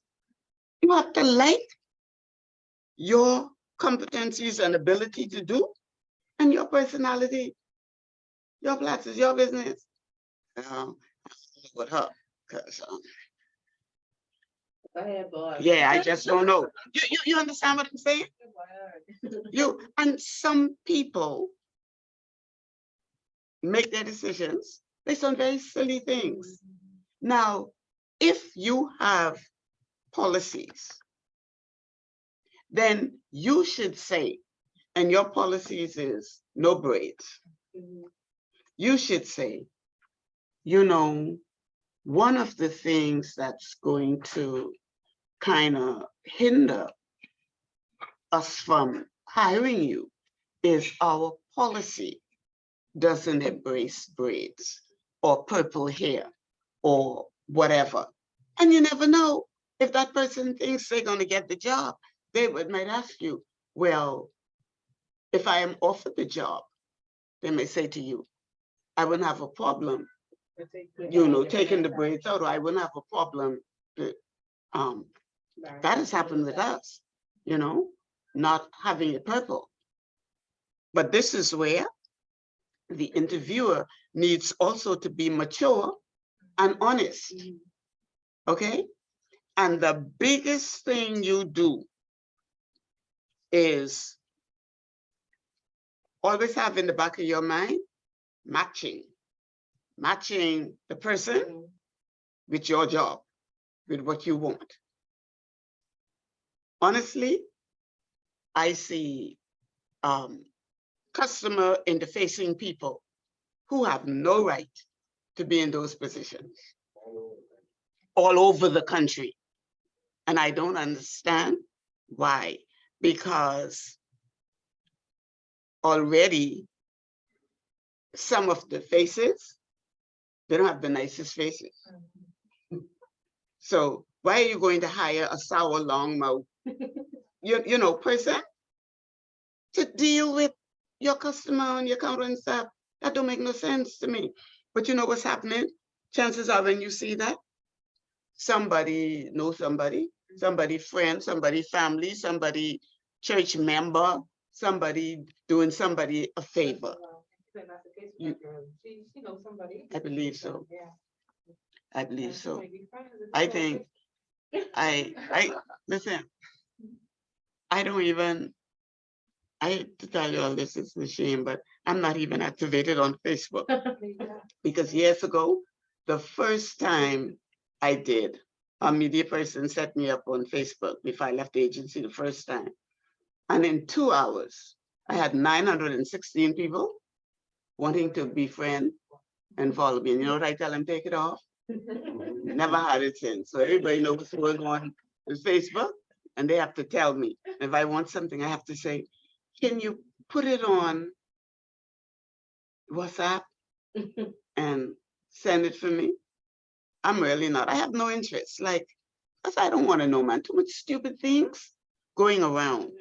I access YouTube and some of the nonsense that I see. I don't want my head full of them kind of things. And so on your other page 20, that's what your interview outline should look like. And that is 60% of your interview should be on questions regarding competencies and attributes.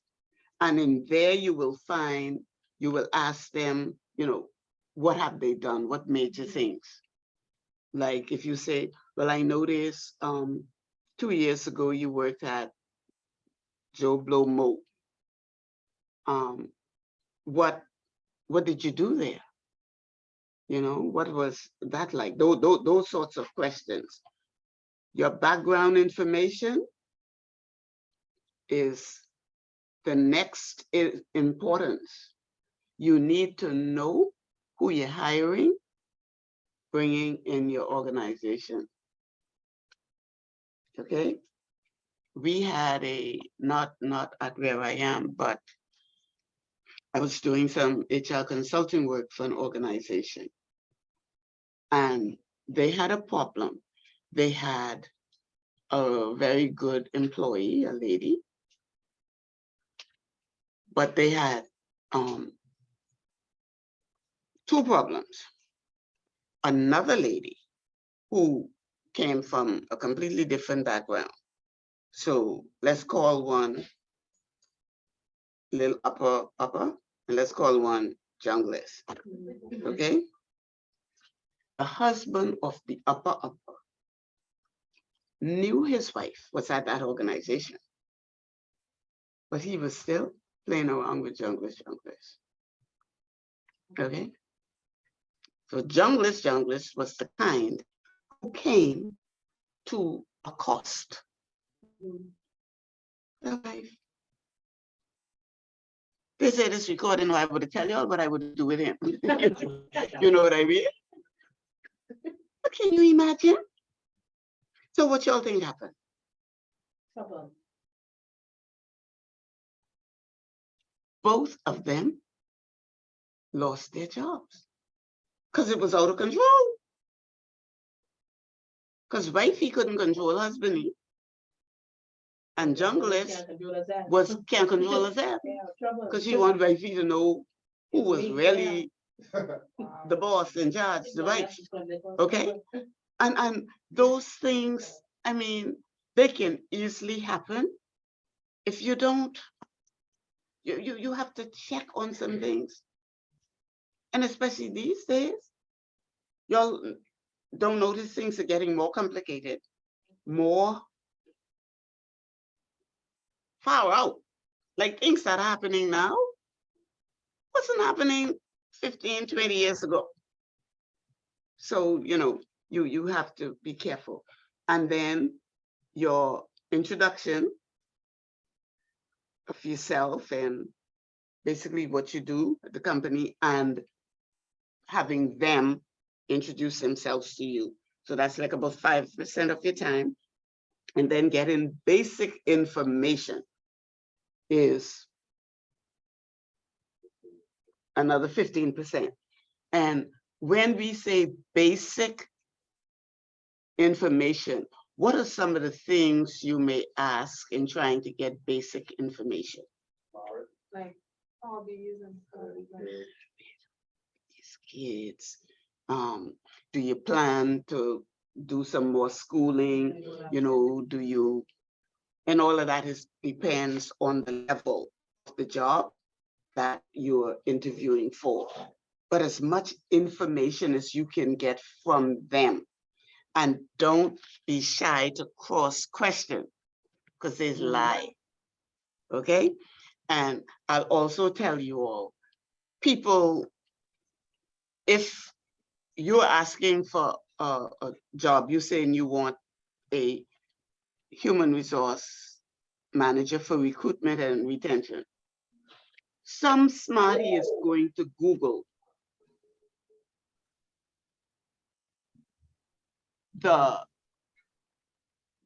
what is needed to do this job and put it in a resume to you and tell you, I have all these things. Now, if you haven't figured out 60% of what you're supposed to do, and another 15%, and another 20%, you're in trouble. So you got to know how to talk to them, and it's important to go through and make sure they come as close to what you need as possible. And don't be afraid to tell people no. Question, Ms. Marcel. What would you say is a suitable timeline, like for interview? Like how long should an interview be held? Well, it depends on the position you're interviewing for.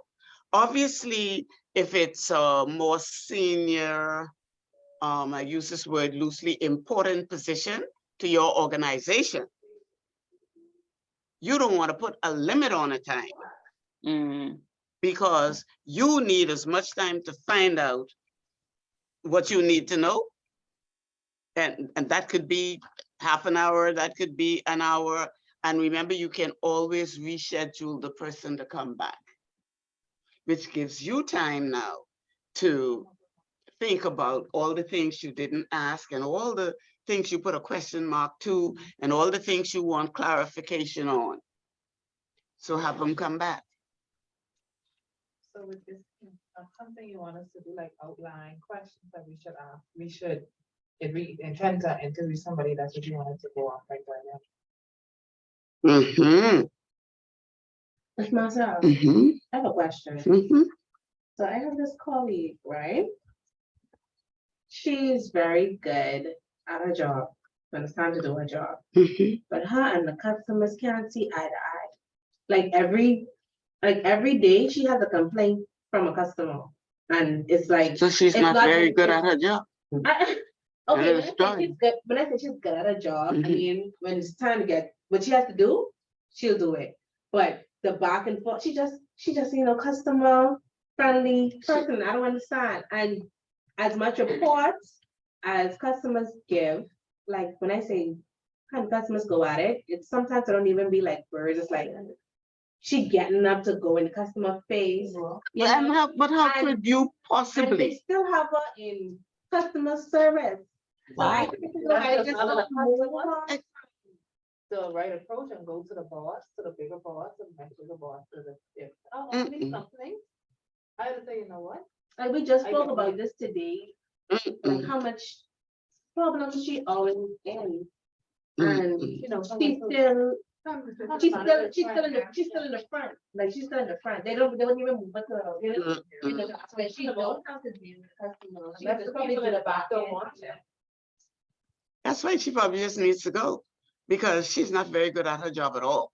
If she's in customer service and there's always customer complaints Yeah, with her, she's terrible. yeah. It's not her attitude. Yeah, with her so- attitude, yeah. So she shouldn't Yeah, she's putting be the there. information and make sure the customer get their service and, she can make sure that the customer was not, but just dealing with the customer. So guess what? So that's the perfect example of a job where the will-do skills, the attributes, means as much or more than the competencies. Yeah.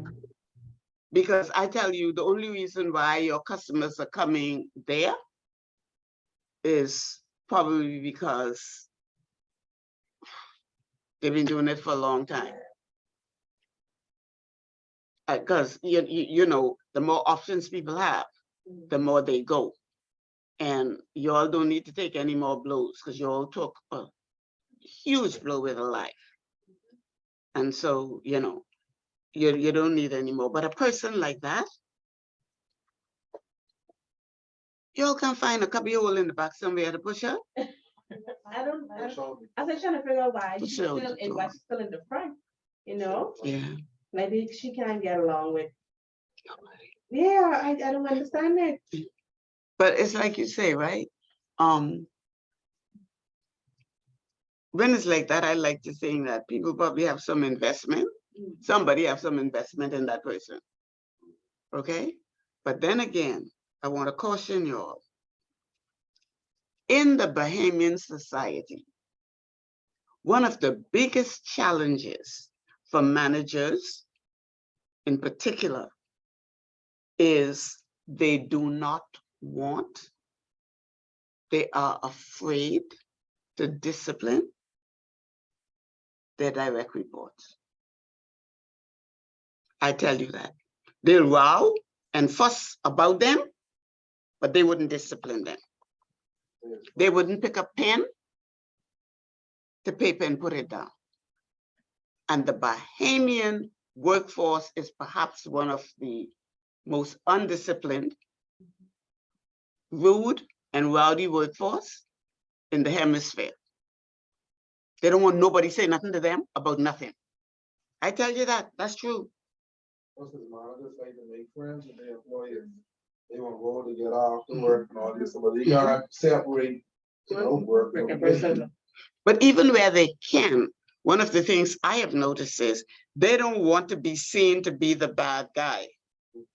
They always want to point fingers at something else. Child, it ain't me that say you must do that. That come from upstairs. Miss Marcel, them say do that. Da, da, da, da, da. It's very, very sad. It's very sad.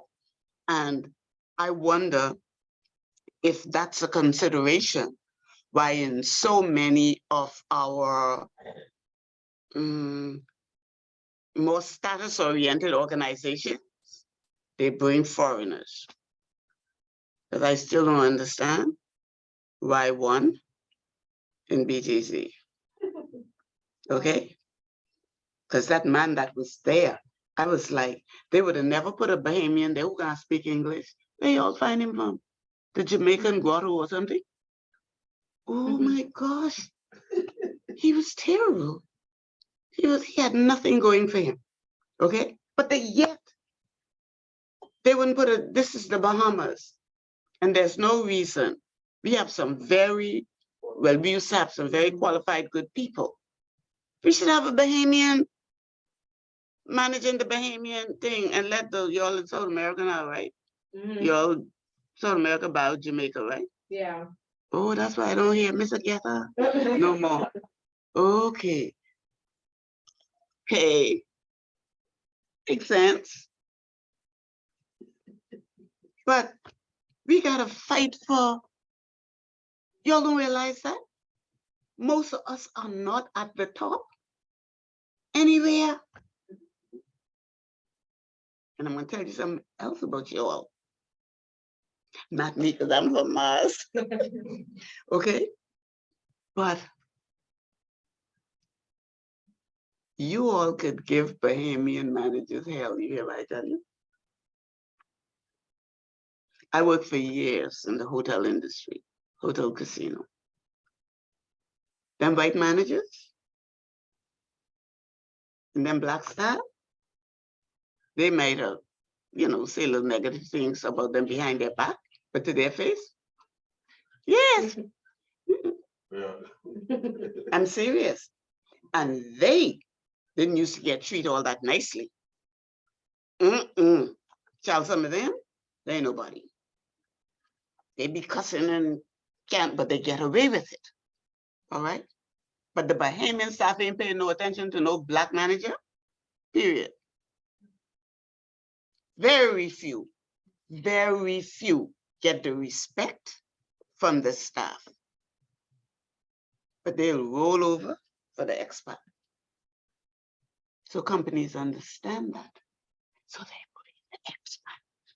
And we have a problem.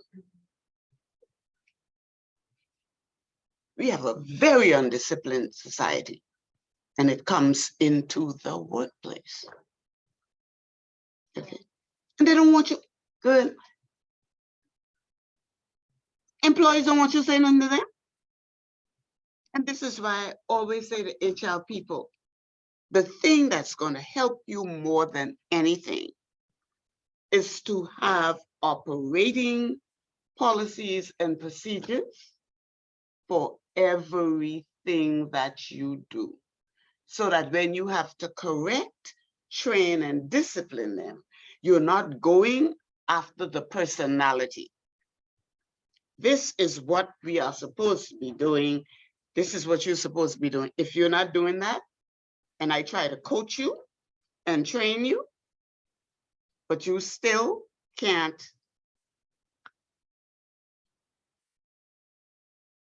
learn, then you gotta do what you have to do. But you have to learn to write. Bahamians don't write. They don't write nothing. You'll say 1,000,000 times to a manager. The manager come complain. This one so and so and so and so and so so so. Please put it in writing so we could put it on the file. I can give them a chance. I can give them a chance. You wait. And then they come one day, they shut right up. Can't take it no more. They gotta go. And if the company is stupid enough to let them go like that, it costs them a whole lot of money. And y'all could look now for the Employment Act so that you know that is very costly. Don't let your organization have a union. The Lord Almighty help you.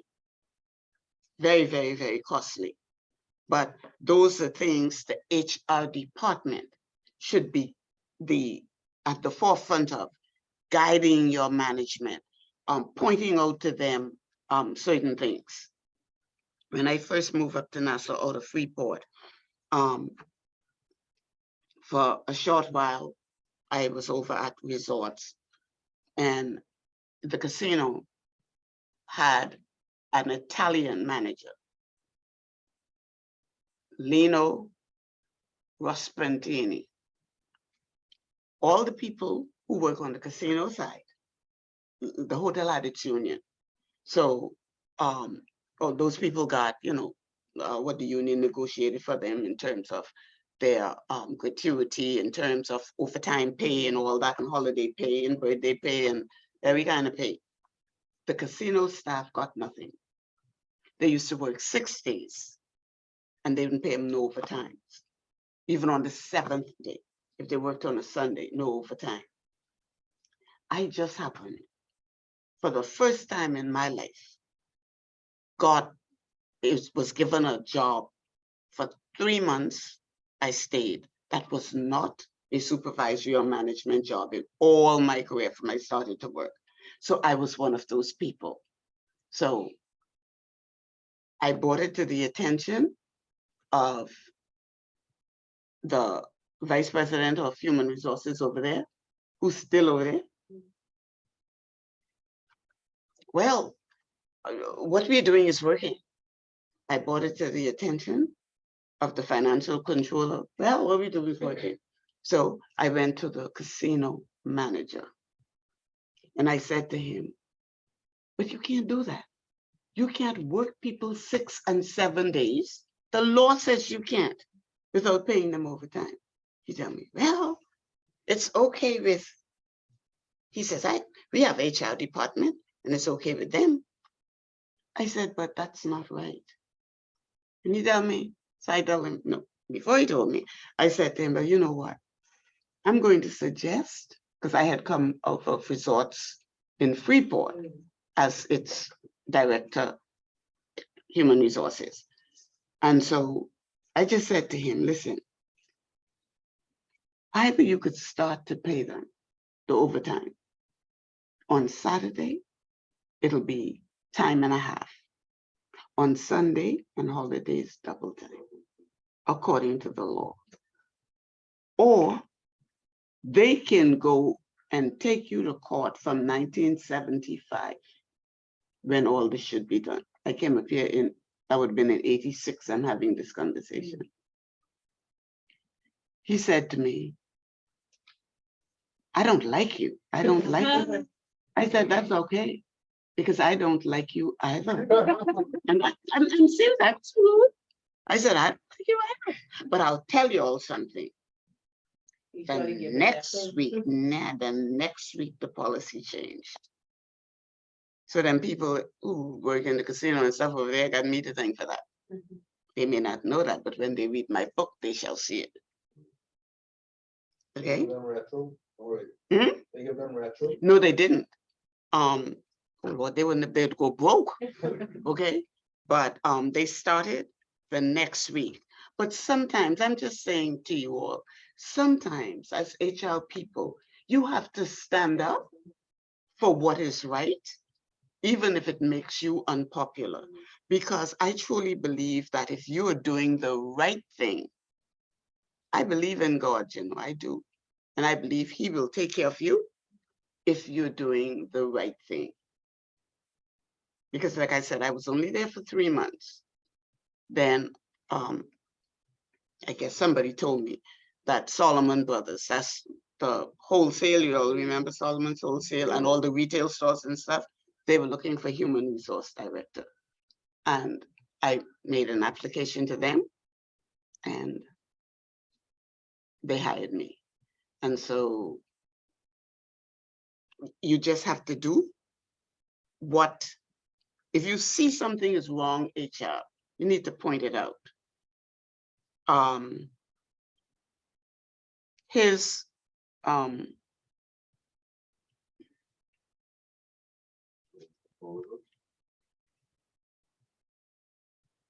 Vincent, I remember, okay, I couldn't remember Vincent.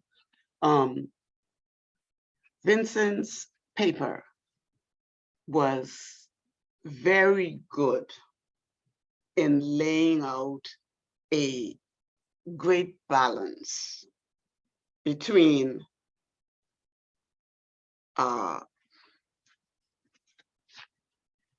let me put it like this, a great organizational balance. It wasn't skewed. A couple of y'all skewed to on the employee side. In other words, you really looked out for the employees with the things you were going to do. Vincent was more, and so far, Flora did an excellent paper. And so far, I would hire Vincent or Flora, but I ain't read the rest yet, okay? But I know this, they are all so good. I glance through that the most you will lose of any of you would lose on your paper is 1 point. Because remember, you're gonna have 2 pieces of real homework. Each piece will be 15% of your grade. So I couldn't ask for a whole lot more in the papers. So there won't be anybody who doesn't get at least 14 out of 15.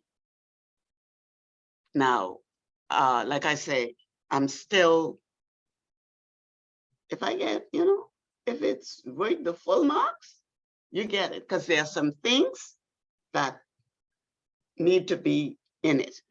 But I was totally pleased with the thought process and how your papers were set out. And if I wasn't, trust me, I don't like to lie. Because when you lie, you have to remember what you say, you know what I mean? So, and you all know, I talk, right? So I can't afford to lie, because oh my goodness. But they were really, really good. So I like that. So we talked about the talent, and let's look at part 3.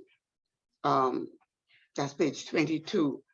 And I'm gonna ask you to go over this at home, but I just want to briefly go through it with you and talk about training and developing talent. And there's a difference between training and development. That difference is subtle, but it's there. Training is usually meant for the operational employees, because training's aim is to develop additional skills. That's the reason you get training. You don't get training, HR, there are people who, and especially in government, there are some ministries who will put up, just let's say, I send a proposal to do customer service training.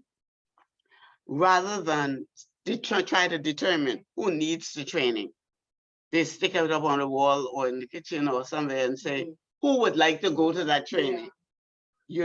So what you find happening is people don't go to the training to learn anything. They go to the training to get out of work for that day.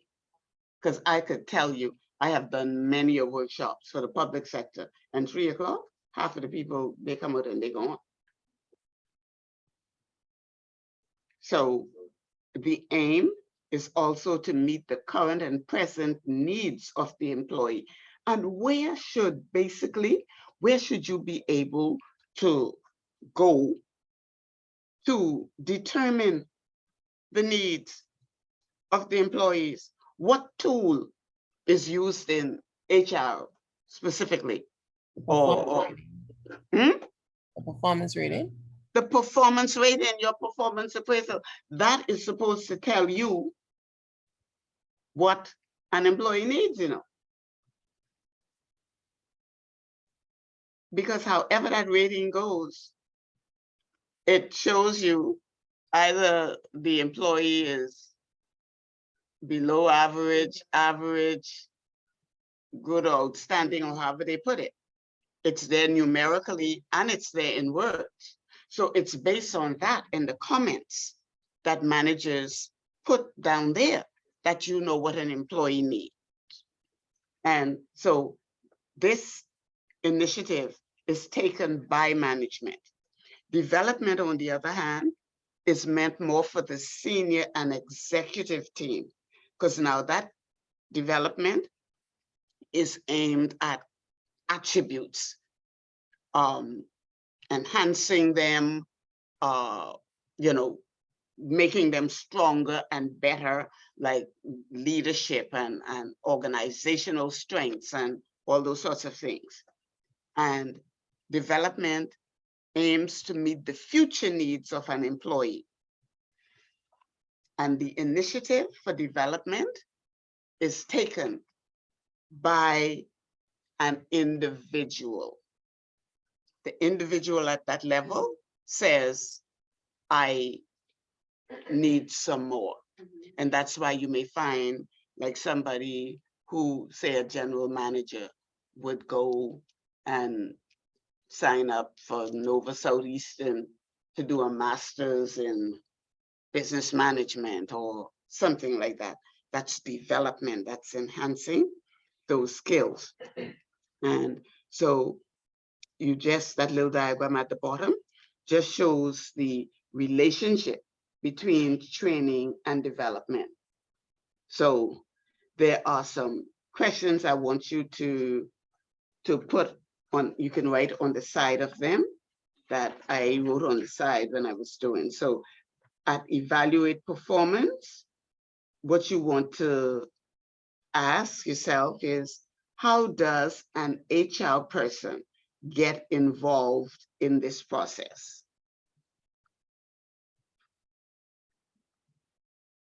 How does an HR person get involved in this process? And this process means evaluating performance. And then identify training needs. That's the next block. What mechanisms are used to identify training needs?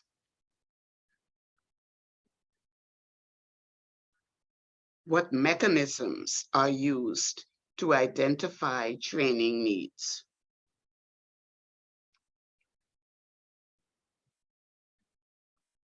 Then the next box, establish objectives. How do you establish objectives?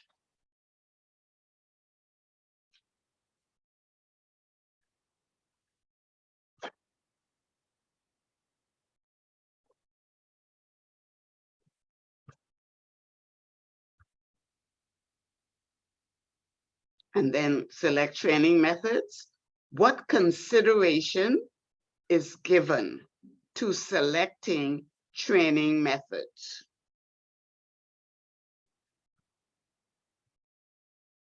What consideration is given to selecting training methods?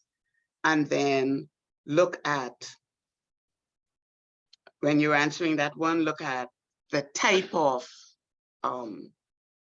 learner, the type of employee. Look at group size. Are you going to send them out in group or individually, venue, etc.? But do that. What consideration is given to selecting training methods, type of learner, group size, venue, etc.? And then conduct and deliver training. You need to look at, how do you select who is going to do the training? The style of training.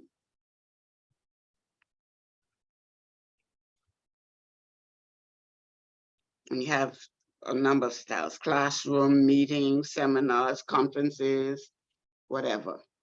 And you know what? Make a note.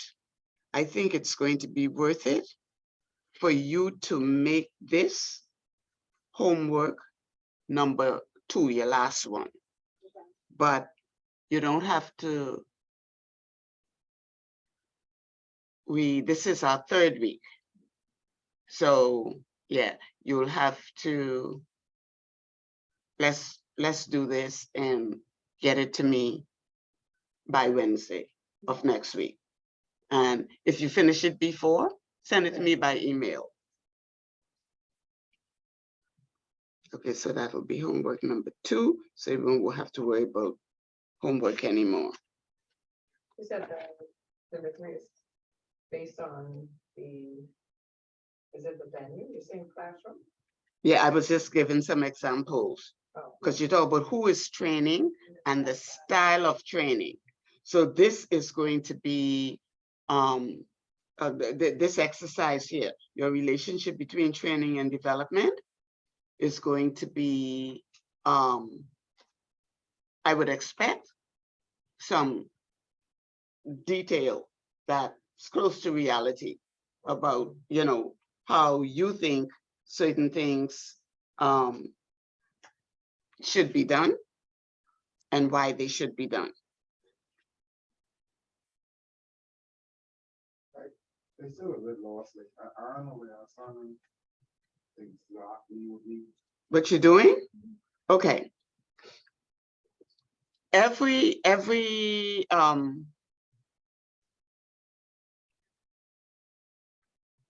comment, everything I gave you is what you should be looking at. For example, where we have evaluate performance, what you want to ask yourself in order to evaluate an employee's performance is, and remember now, these are HR functions. Whatever is in this book has to do with how HR handles things. So how, in evaluating performance, how does an HR person get involved in this process? Now, the first thing is HR has to, in some way, if only in records keeping, be involved in performance evaluation. Because even if you're using a online tool, you don't call it that, call it something else, like the one we use, Bamboo. Surely as a manager should want to check with HR to see if they're lining up. For example, if that person is always on time, that person checking themselves in, how many sick days that person has, how many, just to refresh a manager's self. A manager need to liaise and coordinate with HR. So all I need you to do is tell me how you think HR should be involved in the evaluation of performance. What mechanisms? That's gonna be interesting for me. I know I'm looking forward to it. Okay. No, I'm actually looking forward to it Okay. because I ain't never see HR. Listen, I must even tell everybody I know. I found out something that's so different. It's almost like a pyramid turned upside down. But you know, because I was telling one of my colleagues, you know, the comment that you made, and she said that there was another department that had an interview process and HR was involved. So I said, well, she was listening to what I was saying, because that's not the process. So I'm wondering if, I was wondering if that was just for transparency, or is that the new norm? I tell you, I thought that was perhaps the most interesting thing I heard, because I had never been familiar with that. And that's how, I mean, if this was a longer course, I would have loved to know how, you know, how that works out to final analysis. But it's, I need you all to answer for me just what you think and how you see this. Because the way I evaluate what you do is by your thought processes.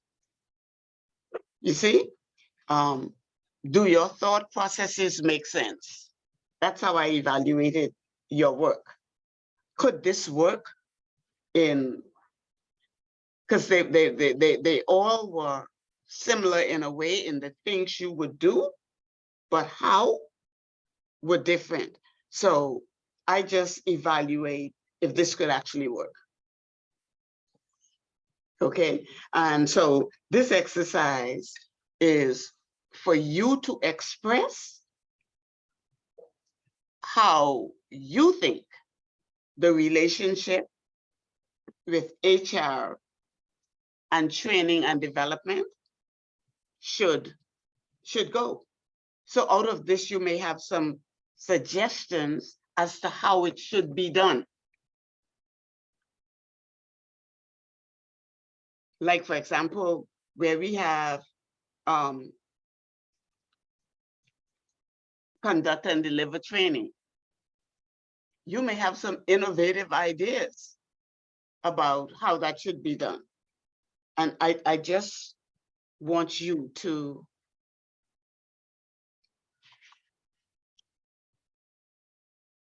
understand how the whole thing works.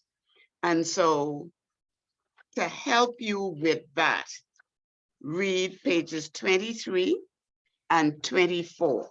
23 will tell you training and development is vital to the improvement goals of an organization. So this goes back to why we started at the beginning with you understanding your organization, its environment, its culture, because obviously every one of your organizations are different in some aspect, none are the same. So when you're talking about that relationship, you have to relate it to the type of organization that you have. You also have to remember HR, Where we were. or you could relate it to something else. Just let me know what you're relating it to. So if it's to a company like the one you made up, then that's fine. Just give me the framework and the parameters, okay? And you will see HR's role on page 23 is to plan and administer programs to ensure employees have the skills and knowledge to compete effectively and meet your organization's business objectives. So HR need to know what the business objectives are. And then HR needs to be able to put forward certain training that HR thinks an employee needs. That may be like soft skills training, you know, like you just talk about the lady who is totally unsuited. She needs to go to customer service training big time and get tied down until she learned different, okay? So those are the sorts of things you are thinking about. So just finish that training rules, just read it so that this will make more sense to you. And the steps for the training and development process, and we can stop right. You can just read those 2 pages. No, do 2.5 pages. 23, read them to supplement what you're going to say on that. 23, 24, and the top of 25, advantages of training and development. And then we'll start session 4.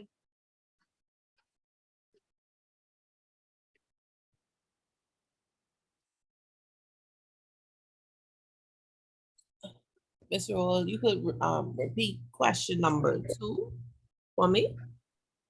I couldn't write fast enough, sorry. I used to be a role, you know. Oh, Okay, sorry, Miss Marcel, sorry. that's okay. I was roll, then it's Abacat Island roll. Oh, sorry for that. Okay, now what do you want me to repeat? The question for identifying training needs. Oh, okay. What mechanisms are used to identify training needs?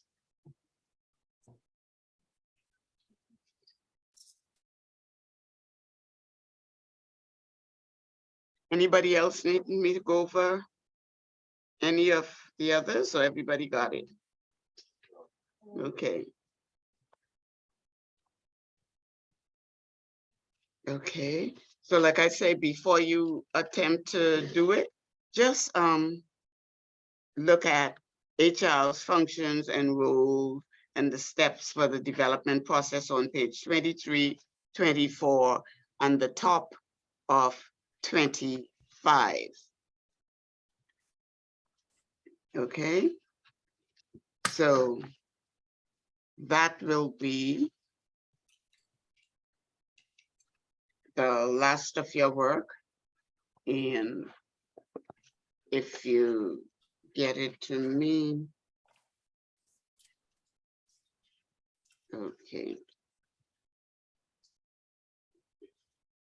And then when we come in next week, I really want us to go through this because I want you to see what questions you're all going to develop, what interviewer questions you're all going to develop for the job that I asked you to deal with. And some of you will be dealing with the same, maybe two people doing the same, but we wouldn't think about this anymore. So that's, I'll bring,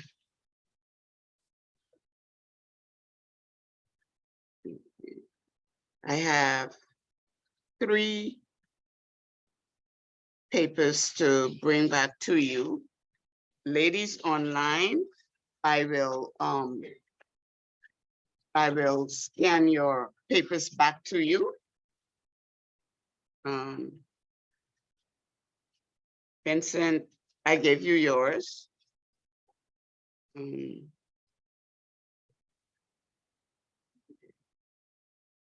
Jamaica, I have yours.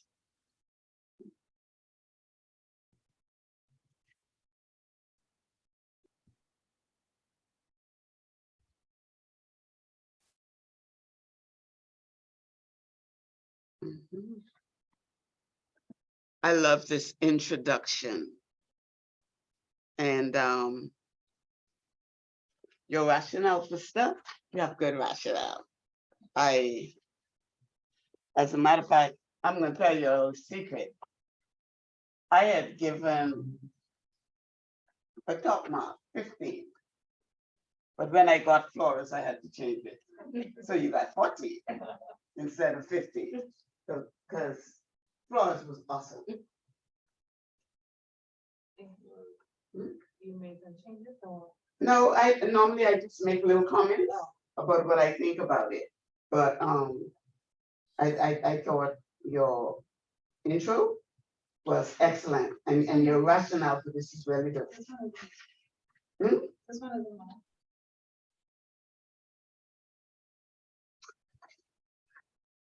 Why do I think that was you?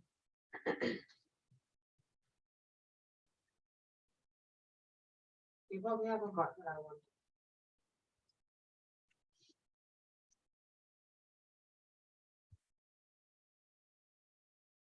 The nursery.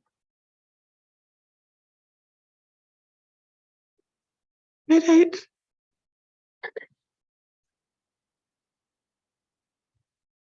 Eva? Caviar. That's not. Exactly. No, for some reason I thought. Oh, You, okay. even though I see Jamaica's name online, in my mind, you were Jamaica. Mine have pictures in the front. You sent that online to me? I don't think I haven't pulled it up. I don't have it. Wait, let me see.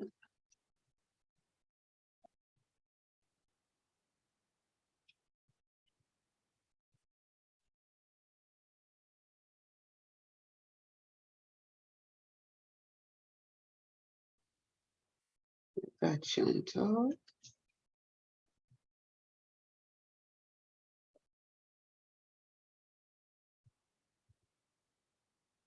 Why don't I have you? I don't think I. Big cat party, but I haven't marked that.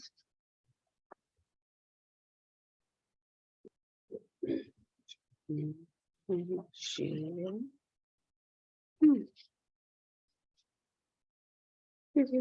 My assistant pulled these up for me, so I can make sure that I have that.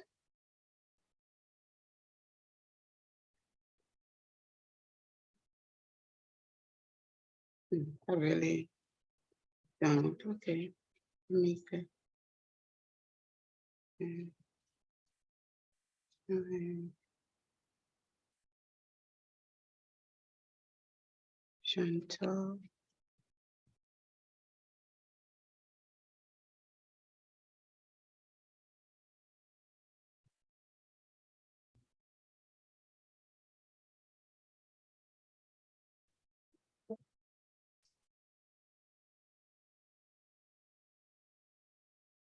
Mhm. Okay. Yeah, I just have you outstanding. I shall find you because it'll be on my drive. I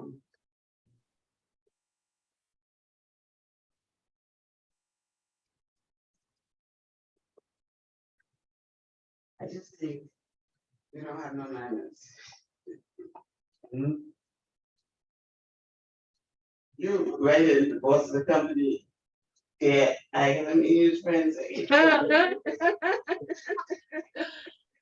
Okay, be my friends. I don't know who you got, Chantal.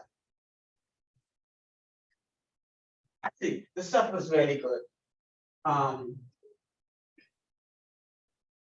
would hire any of you in reality. But your stuff is always interesting. I have to really go through that. Okay, so we have everybody signed in? Yeah.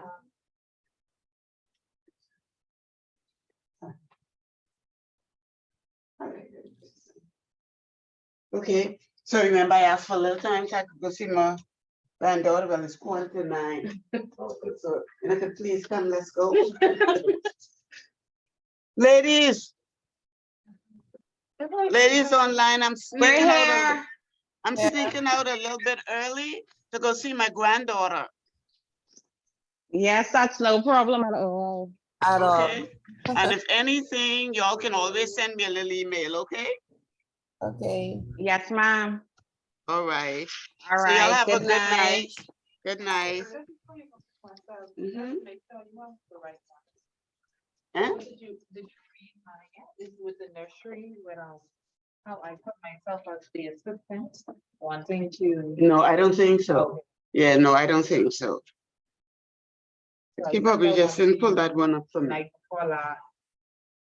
Or Sunday was it? What's the day, Wednesday? Either Sunday or night before last. Oh, I think on the weekend, Oh. but it should be in the email. Don't worry, if I have a problem, I'm gonna call you or email you and let you know. All righty.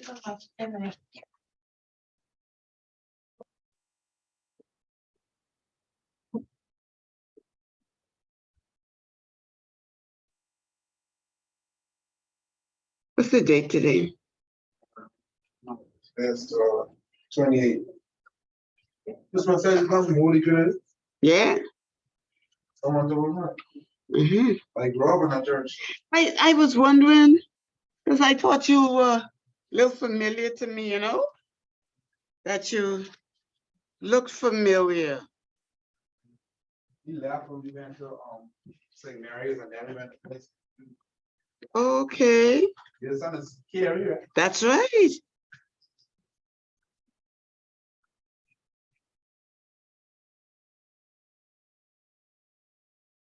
I loved your paper.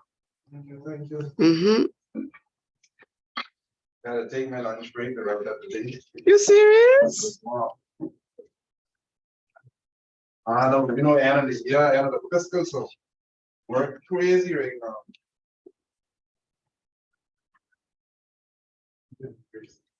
Drive safe. Yeah, all right. Good night. Ooh.